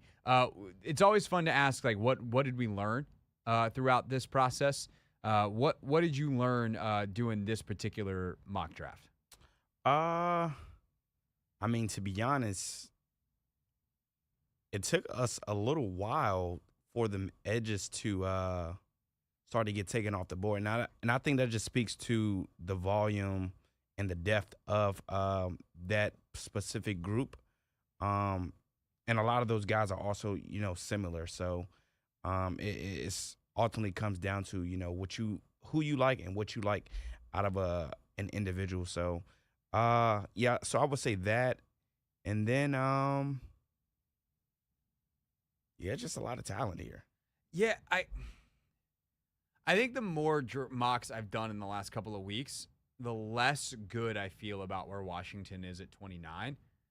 But I also will be able to, these two statements are bizarre to go together. The less good I feel, but also because I trust Adam Peters, I think they'll be fine. Basically, anybody that you tell me they're getting at 29, basically outside of Ezeraku, and frankly, even Ezeraku, I can point out where I'm like, that could not work. There's just going to be a lot of risk. And it's a different kind of risk than the tightrope you feel like you're walking at 2. And, I know some people thought they knew Jaden was going to the Hall of Fame before he got drafted, and, good for you. And why don't you work in an NFL front office instead of in my YouTube comments with that kind of clairvoyance, or perhaps there's a little bit of luck involved and some humility would be nice. The point, though, is that if you are at 29, there's a reason that the other teams see a reason why they didn't draft the player that you're ultimately drafting. And when you're at 2, there's only one team that's true about. When you're at 29, there's 28 other teams that have passed on the guy that you ultimately are going to take. And so if it's Emeka Egbuka, it's like, well, I don't know how good he can be outside. He doesn't have blazing speed. I love the professionalism. I love some of the stuff he can do with his feet. But he doesn't have A+ size, he's not an A+ athlete. And that's going to knock him down despite where, if he had his skill set as an A+ athlete, that dude's a top 10 pick. If you're talking about Shamar Stewart, A++ athlete, sicko athletically, no production, sack-wise. He might be a 5-sack-a-year guy, maybe, who is a pretty good run player, but, is that what you want out of your first-round edge? No, that's a guy that you don't sign to a second contract. And then he goes out on the free agent market and doesn't make top-of-the-market money because you have to have the sack production. Nick Scorton, his teammate, same thing. Donovan Ezeraku, he's undersized. He's sub 250 pounds. Anybody that they wind up with, I will be fine, this is good because Adam Peters, I trust as a scout, and I trust his coaching staff to get the best out of any prospect they bring in. But I think I've just kind of resigned to the fact that some of the guys that are maybe a little bit higher up that actually are elite players that may slip because of position, such as Colston Loveland. I think Colston Loveland is a really, really special tight end. That dude's going to ball out. That dude could have 80 catches a year to 90 catches a year. He's that talented as a pass catcher, as a route runner. He's got real speed. He's a game changer for an offense. Because he's a tight end, he could fall into the 20s. I just don't know that he's going to fall all the way to 29. So you're just going to deal with very likely second-tier players at primary positions. And I think that's hard to swallow with a first-round pick, but it's just going to be the reality of what they live with.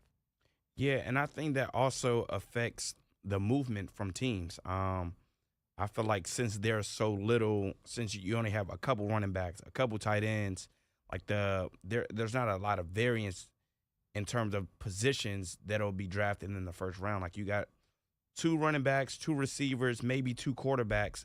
But outside of that, we're looking at, the trenches. And I think that's a need for most of the teams. And I think since it is so deep, we're probably not going to get a lot of movement just because there's going to be a guy that's, going to be in the same tier as some of those other guys. So I wouldn't expect a lot of draft picks. I mean, a lot of teams to be, trying to trade up and things of that nature. Maybe where we are, some teams might be trying to crawl back into the first round. But I think as these teams are, and the point that you made, every team has their own pick, like this year for the first time, and who knows when. So I would be very surprised to see, like, teams trade out. Yeah, I think the other thing is there's just a lack of talent at the premier positions that's going to push guys down. And, I was like surprised at how surprised I was myself, but I forgot Justin Jefferson was the 22nd pick. Yep. The idea that a player as good as Justin Jefferson is going to be the 22nd pick in this draft feels insane to me. Although I guess 22 is where we just had the Chargers take Loveland. So is he going to turn into one of the best 3 tight ends in football? I mean, I guess it's not impossible. It feels a little rich, but he's really talented. So maybe this tight end class is pretty loaded. But this is how the top of that draft went. Burrow, Chase Young, and I know Chase, forget what we think of these players now, right? Think about who they are as prospects and their positions they play. Burrow, Chase, edge, Jeff Okudah, corner, Andrew Thomas, tackle, Tua, Herbert. Derek Brown is the first non-premium position off the board, and defensive tackle is kind of becoming a premium position, and that dude was a premium player. Isaiah Simmons, he's the first wacky one. C.J. Henderson, corner. Jedrick Willis, tackle. Mekhi Becton, tackle. Ruggs, receiver. Wirfs, tackle. Kinlaw, defensive tackle. Judy, wide receiver. A.J. Terrell, corner. Lamb, receiver. Austin Jackson, tackle. Damon Arnett, corner. Kaylavon Chason, edge. Jalen Reagor, receiver. Jefferson, receiver. Oh my gosh. Kenneth Murray is the 23rd player. He's the first non-premium position player. So we're talking guards. And again, even now, guard is getting paid. But, there's no running backs, no tight ends, no guards, no inside linebackers. In that entire first round in 2020, you had a center, Cesar Ruiz, go to the Saints. Murray, the inside linebacker, go to the Chargers. Patrick Queen go to the Ravens. And then Clyde Edwards-Helaire go to the Chiefs with the last pick in that.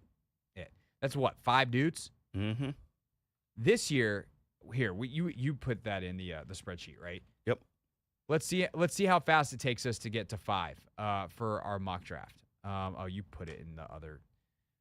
You shared it with my other Google. Yeah, it's in the sheets. Yeah, but you shared it to my personal account. Not my work account. And Anthony, I don't know if you know this. We're at work. Yes. Okay.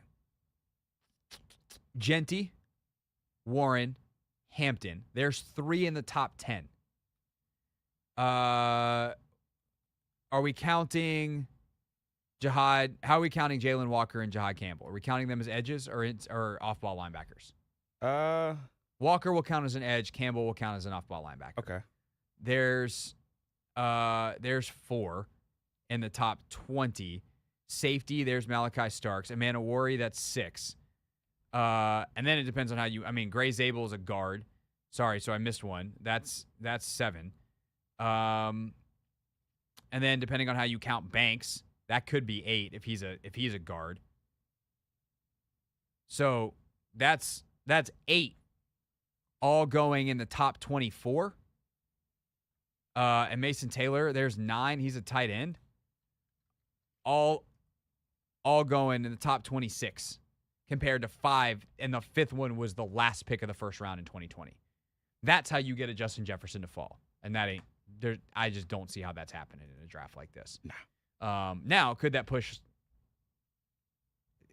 And the thing is, I guess if there was a glut at the other positions, or could that push, a non-premium position top guy down? Maybe Loveland falls because the teams get desperate for the premium positions. Maybe an Omarion Hampton falls because teams get desperate for the premium positions. But I just don't. The chances that a premium player, certainly at a premium position, is available at 29, it's slim to none. especially in this draft. All right, when we get back, James Pierce Jr., one of the most interesting guys in this draft. I have long thought he's going to be off the Commanders' board. But when I said that to Jeremy Green, NFL draft analyst, this morning on Take Command, he said, not so fast, my friend. You got to hear this conversation next. But first, the latest on the world of women's sports is presented to you by Wawa. Chicken how you want it at Wawa with customizable roasted and crispy chicken sandwiches.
the Hoffman Show. We're on the Team 980, always live as well on the free Odyssey app. Anthony, I haven't told you this, but I have a surprise for you at 6:45. As part of Real Things. A surprise. I have a quiz for you. Uh-oh. That's Anthony truly just learned that in real time. And the I think underscored the look on his face of genuine fear. Because you're smiling too hard right now. Yeah. Yeah, I am. We have a Real Things that's going to turn into a quiz for Anthony coming up at 6:45. And I, for one, am very excited about it. Right now, though, it is time for a little Take Command Thursday here on the Hoffman Show. Jeremy Green is an NFL draft analyst that is one of the most popular guests we've ever had on Take Command. He was very highly requested when we had him on a couple of weeks ago. So with Logan on vacation, I thought, who better than a guy that's got 500 dudes on his board to come back and do a mock draft with me in Logan's absence. So before we got started in the mock draft, we just started talking about some things that we should know going in, and it led to a very interesting conversation. I actually think that instead of sharing with you the picks, this is the more interesting part of the podcast. If you want the full mock, check out Take Command. If you want the very interesting preamble, wait no longer. It's right here, right now. The thing that I always learn, and it's the reason that I do the final mock a week before the draft, is I go through and go team by team, 257 selections, and then I start to pick up on things.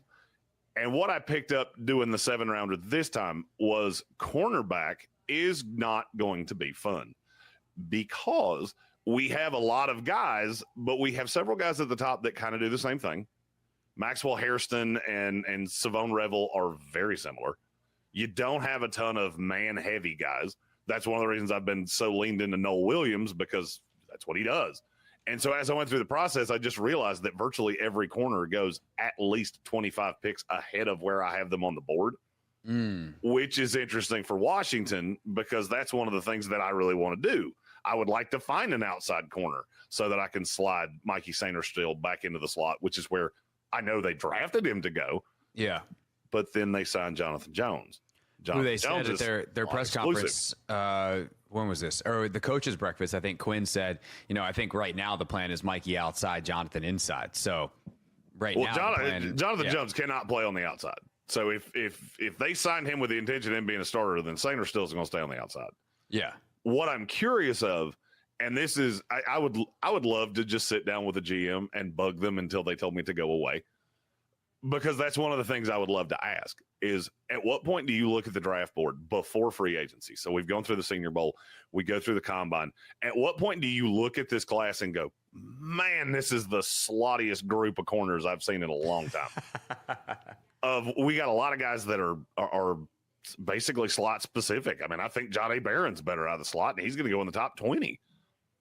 At what point do you look around and go, okay, now this is when we add Jonathan Jones? Not because we don't want to eventually get Mikey Sainristil into the slot, but because we know we're not going to have a great opportunity to do it this year. Yeah. No, I think that's a great point. And I think it's something that has come up in quite a few Washington adjacent stories or Washington specific stories over the last couple of weeks, is like basically the moves that Adam Peters has made tells us what he thinks about this draft class. And what he thinks is it's not very good. And there are obviously areas of strength and weakness, and that's every draft class. But for their needs and kind of the high-end starters that they might be looking for, specifically, obviously, at tackle, and I think to an extent at wide receiver, getting Debo, getting Laramie Tunsil tells you he doesn't think that the crop of receivers and the crop of tackles in this class is very good, which I think, remembering, we've talked to so many people, but I think that you agreed with that when we were talking a couple weeks ago. About tackle? About wide receiver specifically. Wide receiver is a lot like my dating record. It's a whole mess of threes. I mean, there's one star, which is my current wife. That would be Ted McMillan for me. I like him way better than probably the industry. He's in my top 10. Everybody worries about, he's not going to separate. He's not going to do this. He's not going to do that. Then why are you just absolutely waxing poetic about Travis Hunter?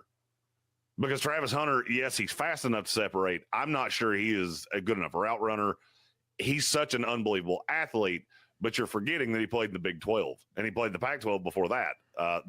Not known for its defensive acumen as a guy that covers the ACC, which is also not known for its defensive acumen.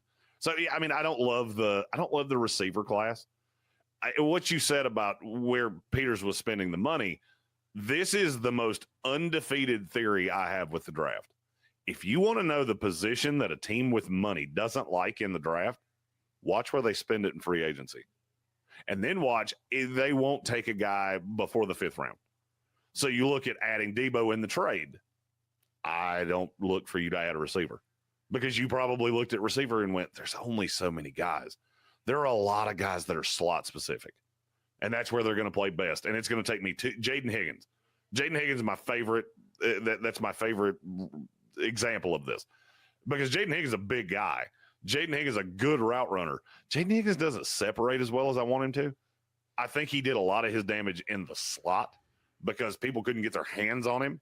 And once he got that first step, he could get open. On the outside, he didn't do as well with that because he's not very good getting off press. So I do think in time he can play on the outside, but that's going to take a year or two. You're taking that guy in the top 60 picks. You're expecting him to come in and be blank. You know, if you're Washington, you want another receiver on the outside that can play opposite McLaurin, let Debo do what he does out of the slot. Then Debo can pop out there on the outside. You can slide McCaffrey in the slot, different sets, things like that. There's not really a guy that fits that's going to do that A1 since day one. You're going to get guys that I got to teach you how to do that. Right. Egbuka maybe the exception there. I don't know where you're at on him. Egbuka, if I die on December the 20th, 2053, I would have died on July the 5th of 2055. Emeka Egbuka probably took 18 months off my life because I love him. I love the tape on him, but I can't figure out how he's going to go in the first round. He's clearly one of my top 30 players. Well, I'll say on the radio show last week, we did a mock draft and he wound up going 29 because all the edges went and like the only one left was Pierce. And I'm like, that dude's not a commander. He's not. Oh, I'm so glad you said that. Yeah, no, he's so in my last mock, I'll give you one guess who they took at 29. If it was James Pierce, you're not going to be correct. That I would not be surprised if that dude is off their board character wise. Okay. Straight up character, right. They're not going to mess with it. I'm so glad this came up because as I'm doing a show with Logan one day next week, I can't remember which one, and I've heard that Logan is just Seacrest out. You do realize I live 50 miles from the University of Tennessee, right? Oh, yeah. You do realize that I know a bunch of people that work in that administration. You know what's funny? None of them will tell me anything about James Pierce that's negative. Interesting, because I've heard other draft folks say that like the staff down there does not like him. That they won't say anything nice. So you know why they say that? I can tell you exactly why they say that. Why is that? Well, because his snap count was low and he didn't want to play snaps. But they do that. They've done that the entire time Josh Heupel's been here. Check Omar Norman-Lott's snap count. It has nothing to do with his attitude. I went as far as to start calling people at his high school because I went so far down this rabbit hole of James Pierce is a character issue. And everybody told me, oh, he's not on my board. Okay, let me tell you how that will go. And this is in no way a you thing. This is, I swear to God, I almost got shirts made that said James Pierce Jr. is not a character risk. Interesting. And if he is, why do you care? You know who else was a character risk? Micah Parsons. Parsons had things that weren't accusations. It wasn't, oh, he's this. Oh, he's no, that. Micah had serious off the field stuff. Documented. Yeah. No, I think the difference though is the football character and the stuff with Pierce. And like there's a difference between like Mike Green and James Pierce Jr. in the conversations. You might have different intel and different info, but this is a worthy discussion. And then now we've given ourselves less time to do the actual mock. But hey, there's only 5 picks on the board as of right now anyway. So that does help. We'll be at fine. least you're not Baltimore who has 8 picks after like San Francisco. 130. Yeah, San Francisco's got 11. Yeah, but the thing is like, off the field stuff, you have to investigate it because you have to make a moral judgment and also a risk assessment of, is this guy going to do this thing again and thus not be available to us? On the field football character stuff, it's like, do you play hard every snap?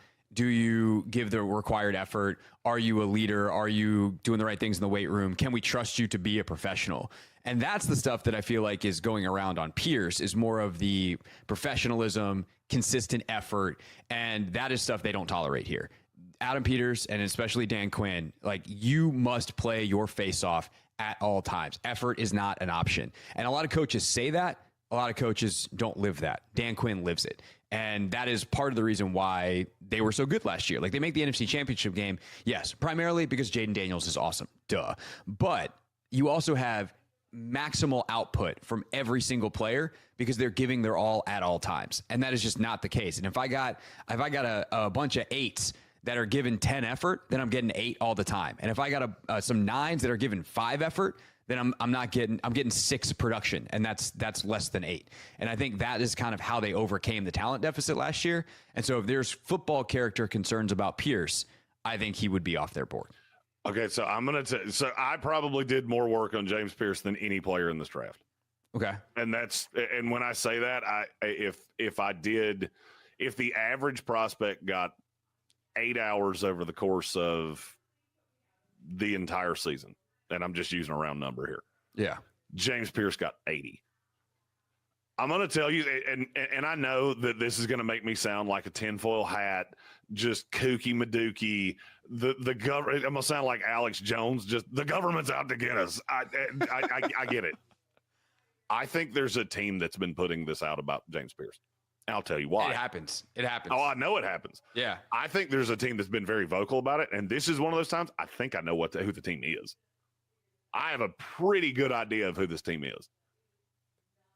The thing about James Pierce that has rattled me is that every single word that people tell me about James Pierce, all the character issues, all the character red flags, all of the things, it's verbatim the same lines. There is never nuance to it. It is every single time. It's word for word. And I've debunked about half of it. I've literally debunked about half of what I've heard about James Pierce. And you say, oh, the effort's not there. Okay. So I believe, and I've watched James Pierce tape ad nauseum.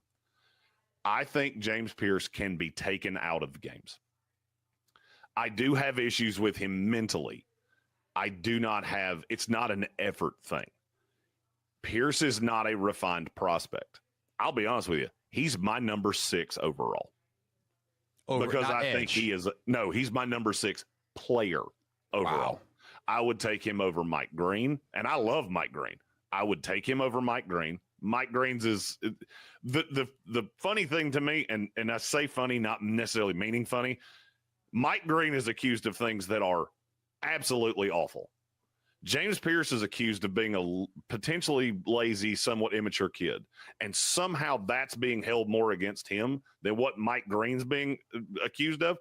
I can't get a word about what happened to Mike Green. Yeah. 2 different cities, 2 different events. I have absolutely no intel. And that scares me to death. I love the player. I'm way more afraid of what happened with Mike Green than I am with James Pierce. There are bad character guys in this class. I'll tell you one right now, and I'm not afraid of it. I'd say it to his face. It's Malachi Moore. Malachi Moore would not be on a team. If there were 500 rounds in the draft, I would not draft Malachi Moore at any point. James Pierce is not that. And it does. I hate Twitter. I hate it. I'm not on it anymore, so I hear you. I hate the other one. I don't even know what it's called. I hate Twitter so much that I'm not doing new Twitter. So what was that, Blue Sky? Yeah. I hate all of them because, and I told you this before the show, the third guy that's doing our draft coverage from Green Bay with us, Canadian friend of mine, David Smith, does the Canadian side of sports for us. So he does Toronto Blue Jays baseball, Raptors basketball, and hockey. He has a line, and I'm gonna PC it for this show. It's free to say stuff. Yeah. Twitter is where people go, and it's free to say stuff. And you can say anything you want to, and nobody checks you. And I can tie probably 70% of what I hear about James Pierce back to a Twitter account from somebody that probably watches old WrestleManias in his mom's basement while he's waiting on Hot Pockets. I'm just telling you, if you let this kid go to Philadelphia, don't be shocked when 3 years from now you're going, How did we do this? Because you remember Jalen Carter? Yeah, he was a characterist too. Yeah. Not one word. Not one problem. And I railed on Jalen Carter for character red flags. I wouldn't take this guy in the top 10. Meanwhile, the tape's fantastic. He goes to Seattle or goes to Philadelphia, excuse me. Weird. Yeah. Not one problem. Not one speeding ticket. Not one any of those things. Yeah. In the Beast, Dane has in his write-up on Pierce a quote from an NFL scout. He says, "I want to be convinced that he loves this." And I think that, like, knowing Logan, that is a huge red flag. Like, Logan loves guys that love it. But also you get, I mean, if it's immaturity, one, the guys grow up. Two, you get them in the right atmosphere. And some of that stuff, like some of it, you have to create the atmosphere by not bringing those kinds of guys in. But every once in a while, if you can get a guy that just needs to be pushed in the right direction, and frankly, I think Laramie Tunsil's this way for Washington. They don't need Laramie Tunsil to be a leader. If you need Laramie Tunsil to be a leader, you're not going to be very happy. If Laramie Tunsil can go into a strong locker room and just play left tackle at a high level and be pushed by his teammates in the right direction, Laramie Tunsil is going to be a potential All-Pro. And that's why Washington did that. And maybe James Pierce is that kind of talent. All right, let's get to the mock after this final thought. Oh, you're good. Sorry. When Laramie Tunsil comes in the building, I would have to resist the urge to put on the Darth Vader mask and just. Is it funny yet? Or this is your third team, so is it funny yet? Happy draft season, Laramie Tunsil. I'm so sorry that just happened to you. And that's a good example of what I was talking about. And look, this is the NIL thing, because I cover college football too. Yeah. The NIL thing has changed college football. I will also just tell you this because I haven't heard anybody else say it. And I love Tennessee. They're very near and dear to my heart. Everybody talks about the character red flags with James Pierce. Look what just happened with their quarterback and pull the string. It's a different place. They have a collective that's spending money at a super high level. And am I going to sit here and tell you that this kid's not entitled? Nope, I'm not. Because he probably is. I don't know him personally. I've been in the same room with him, but I've never actually sat down and talked to him. Yeah. This kid made a lot of money last year at Tennessee. So he's a 20, I believe I think he's 21 now. If not, he will be by week 1.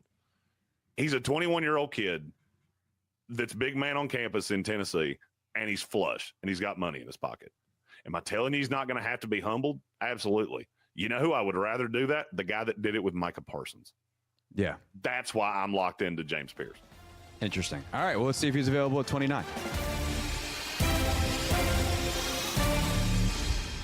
Spoiler alert. In the mock draft Jeremy and I then did, James Pierce was not available at 29. But that's why I'm glad that he had the conversation about him then, because otherwise we wouldn't have had it. And I think it brings up a really interesting question, Anthony, of like, when we talk about guys with character concerns, there is the off the field, something happened or appeared to happen, or is alleged to have happened, Mike Green case, which you need to have people on your staff, or as a general manager, you need to be some kind of investigator so that you can figure out, hey, what happened here? And then you have to figure out what to do with that information. And you can treat that information a couple of different ways. You can do what the Eagles do, which is to say, if we believe that this is a problem, violence against women in the case of Mike Green, sexual violence against women in the case of Mike Green, you're just off the board. That if we have, whether it's, you want to use the civil legal standard, more likely than not, if you want to use the criminal legal standard, beyond a reasonable doubt, each team gets to make that decision for themselves, and they get to decide, morally speaking, that guy's off our board. And I think there's a lot of teams, Howie Roseman said it. I think there's a lot more teams that do it. But Roseman said that on the McShay podcast a couple of weeks ago. You could also say we flat out don't care. We just care about football player. And all we're going to evaluate is the likelihood of it happening again, where we could have some bad PR. And more importantly to us, because we've already made the claim that for us this is not a moral issue. We're just drafting football players. Your availability has a football impact. We can't risk, or we're okay with the risk that you could get in trouble again and be unavailable to us.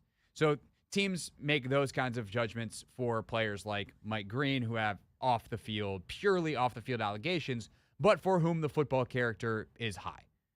Then you have a guy like James Pierce, who did have a speeding incident in 2023, but that's the extent of his off-the-field stuff.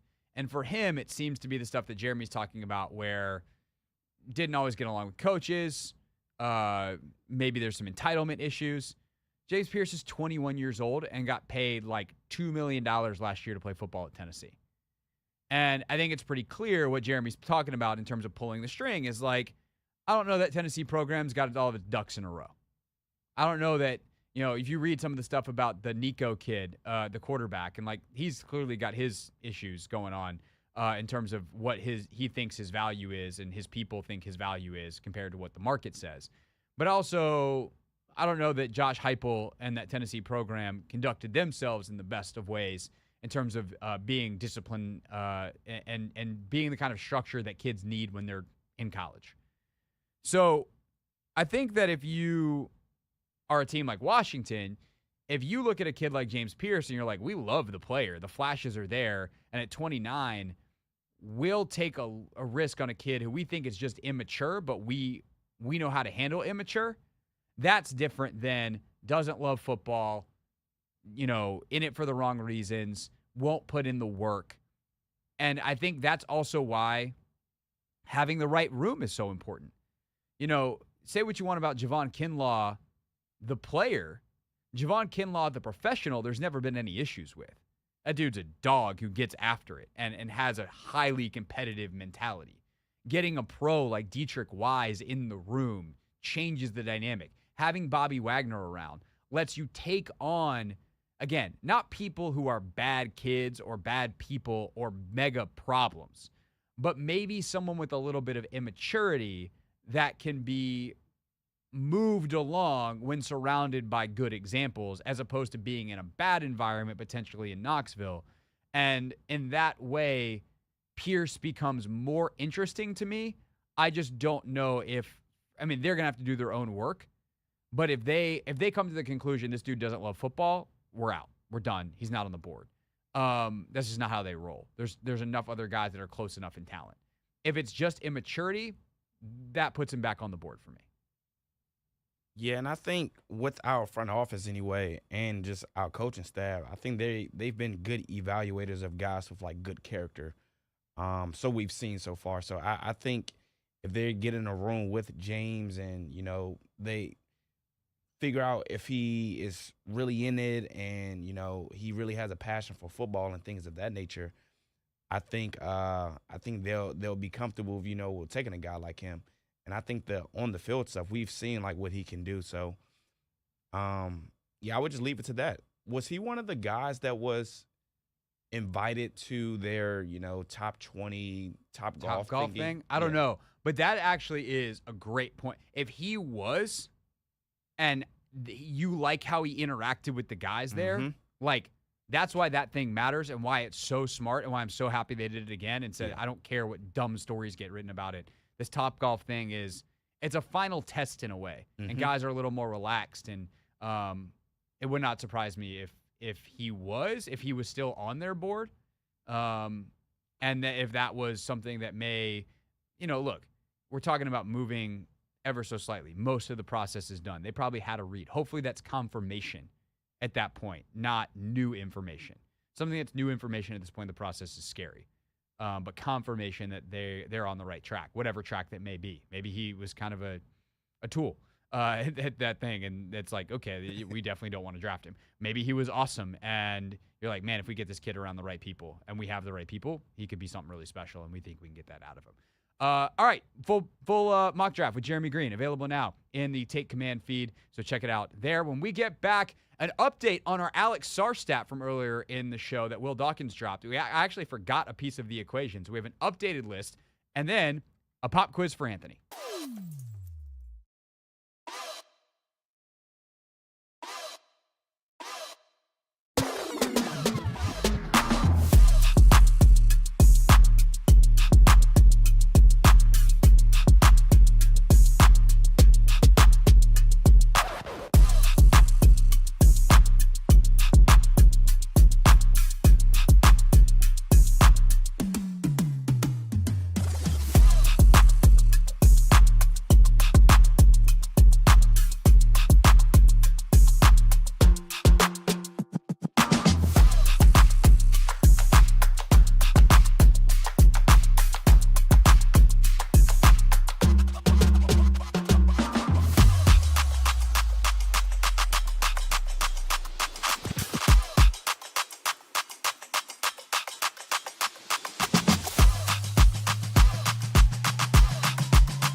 It's Hoffman Show. We're on the Team 980. We're always live as well on the free Odyssey app. We're streaming live on YouTube too at the Team 980. Quick, I got a note, Anthony, from Scott, who emailed. He was listening earlier in the show, and Scott said, on the show today, you talked about Alex Sarr, and the list goes of 10 players with 10 points or 12 points and 1.5 blocks in his rookie season. You had too many on the list. You forgot the third variable Will Dawkins mentioned. That was 2 assists per game. The list gets smaller.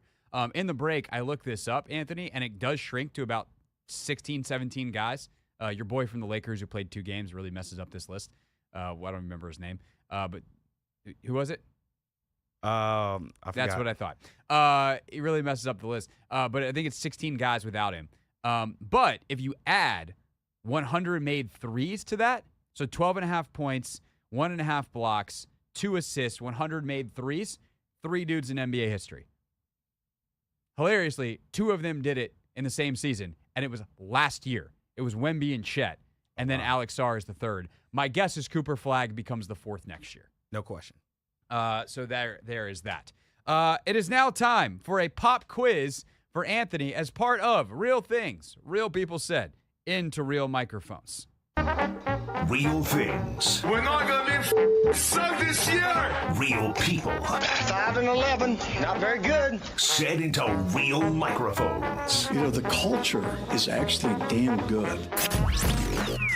So on Monday, the WNBA draft had its orange carpet event, and the folks at We Need to Talk, a CBS Sports television talk show, asked the draftees, or soon-to-be draftees, certain terms that many of you that work in corporate America might be familiar with. For instance, this one. What is KPI? Can you put it in a sentence? Know your personnel? That's KYP. Key something index. Known is the first word known? No? Okay, I have no idea. Key performance indicator. Indicator. KPI stands for key performance indicator. Wait, what is this? Key performance indicator. Ding, ding, ding. That was Sonia Citron, the Mystics new guard, who was the first one to get it right without help. Kiki Iriafin needed a bit of an assist there in the middle. Paige Beckers is trying to figure out her personnel. So, Anthony, I sent this to my wife, who works in corporate America, yesterday. She laughed and returned a full list of terms that I will now quiz you on. Anthony, are you ready for your corporate America terms list quiz? Hey, this is about to be a piece of cake. All right. What is ROI, Anthony? Return on investment. Okay, nice job. What is KPI? Key performance indicator. Okay, good. I was seeing if you were paying attention because that's the one they just did. Okay. I will admit this one I did not know initially, but I will admit that up front. OKR. OKR. OKR. R, not aura. There's no aura at the, not a halo. R. OKR? Yeah. Off. No. Objective and key result. Wow. I definitely wouldn't have got that at all. Yeah, same. This one I did get. B2B. B2B? Yeah. This is pretty standard. Belt to butt. No. All right, hold on. Nah, that was a joke. That was a good one. That was nice. That was a good job out of you. Busy No. to man. Business to business. B2B marketing. B2B sales. Yeah, So when it's not consumer facing, business to business. B2B, got you. CRM. What's a CRM, Anthony? Oh, it's a CRM. A consultant? No. This is going pretty poorly. Yeah, it is. Did you know this?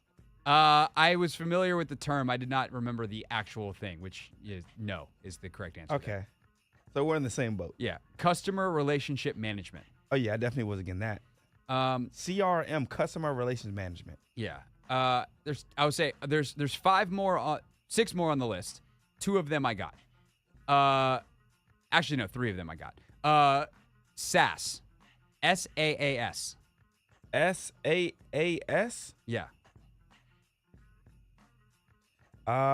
Software as a service. P&L. P&L? Yeah, this one you should get. We're looking at our P's and our L's. P's and no. Profits and losses. Good gracious. RFP. RFP. No. Request for proposal. That was oh one my I'm familiar gosh. with. My wife works in marketing and gets RFPs all the time. If RFP is request for proposal, what is RFI, Anthony? Request for investment. Oh, information. I was thinking. That was your problem. I was thinking that you too. were thinking. 2 more. Quickly. SME. No. Subject matter expert. And lastly, FY. FY? Yeah. For yours. No, that's for you. Fiscal year, Anthony. Fiscal year. Fiscal year. Yeah, that's fiscal year. All of you in your car who are jealous of our jobs, at least you know what those terms mean. That felt mean. I'm so sorry. I do more profuse apologies. But this is the COB. Our show is over.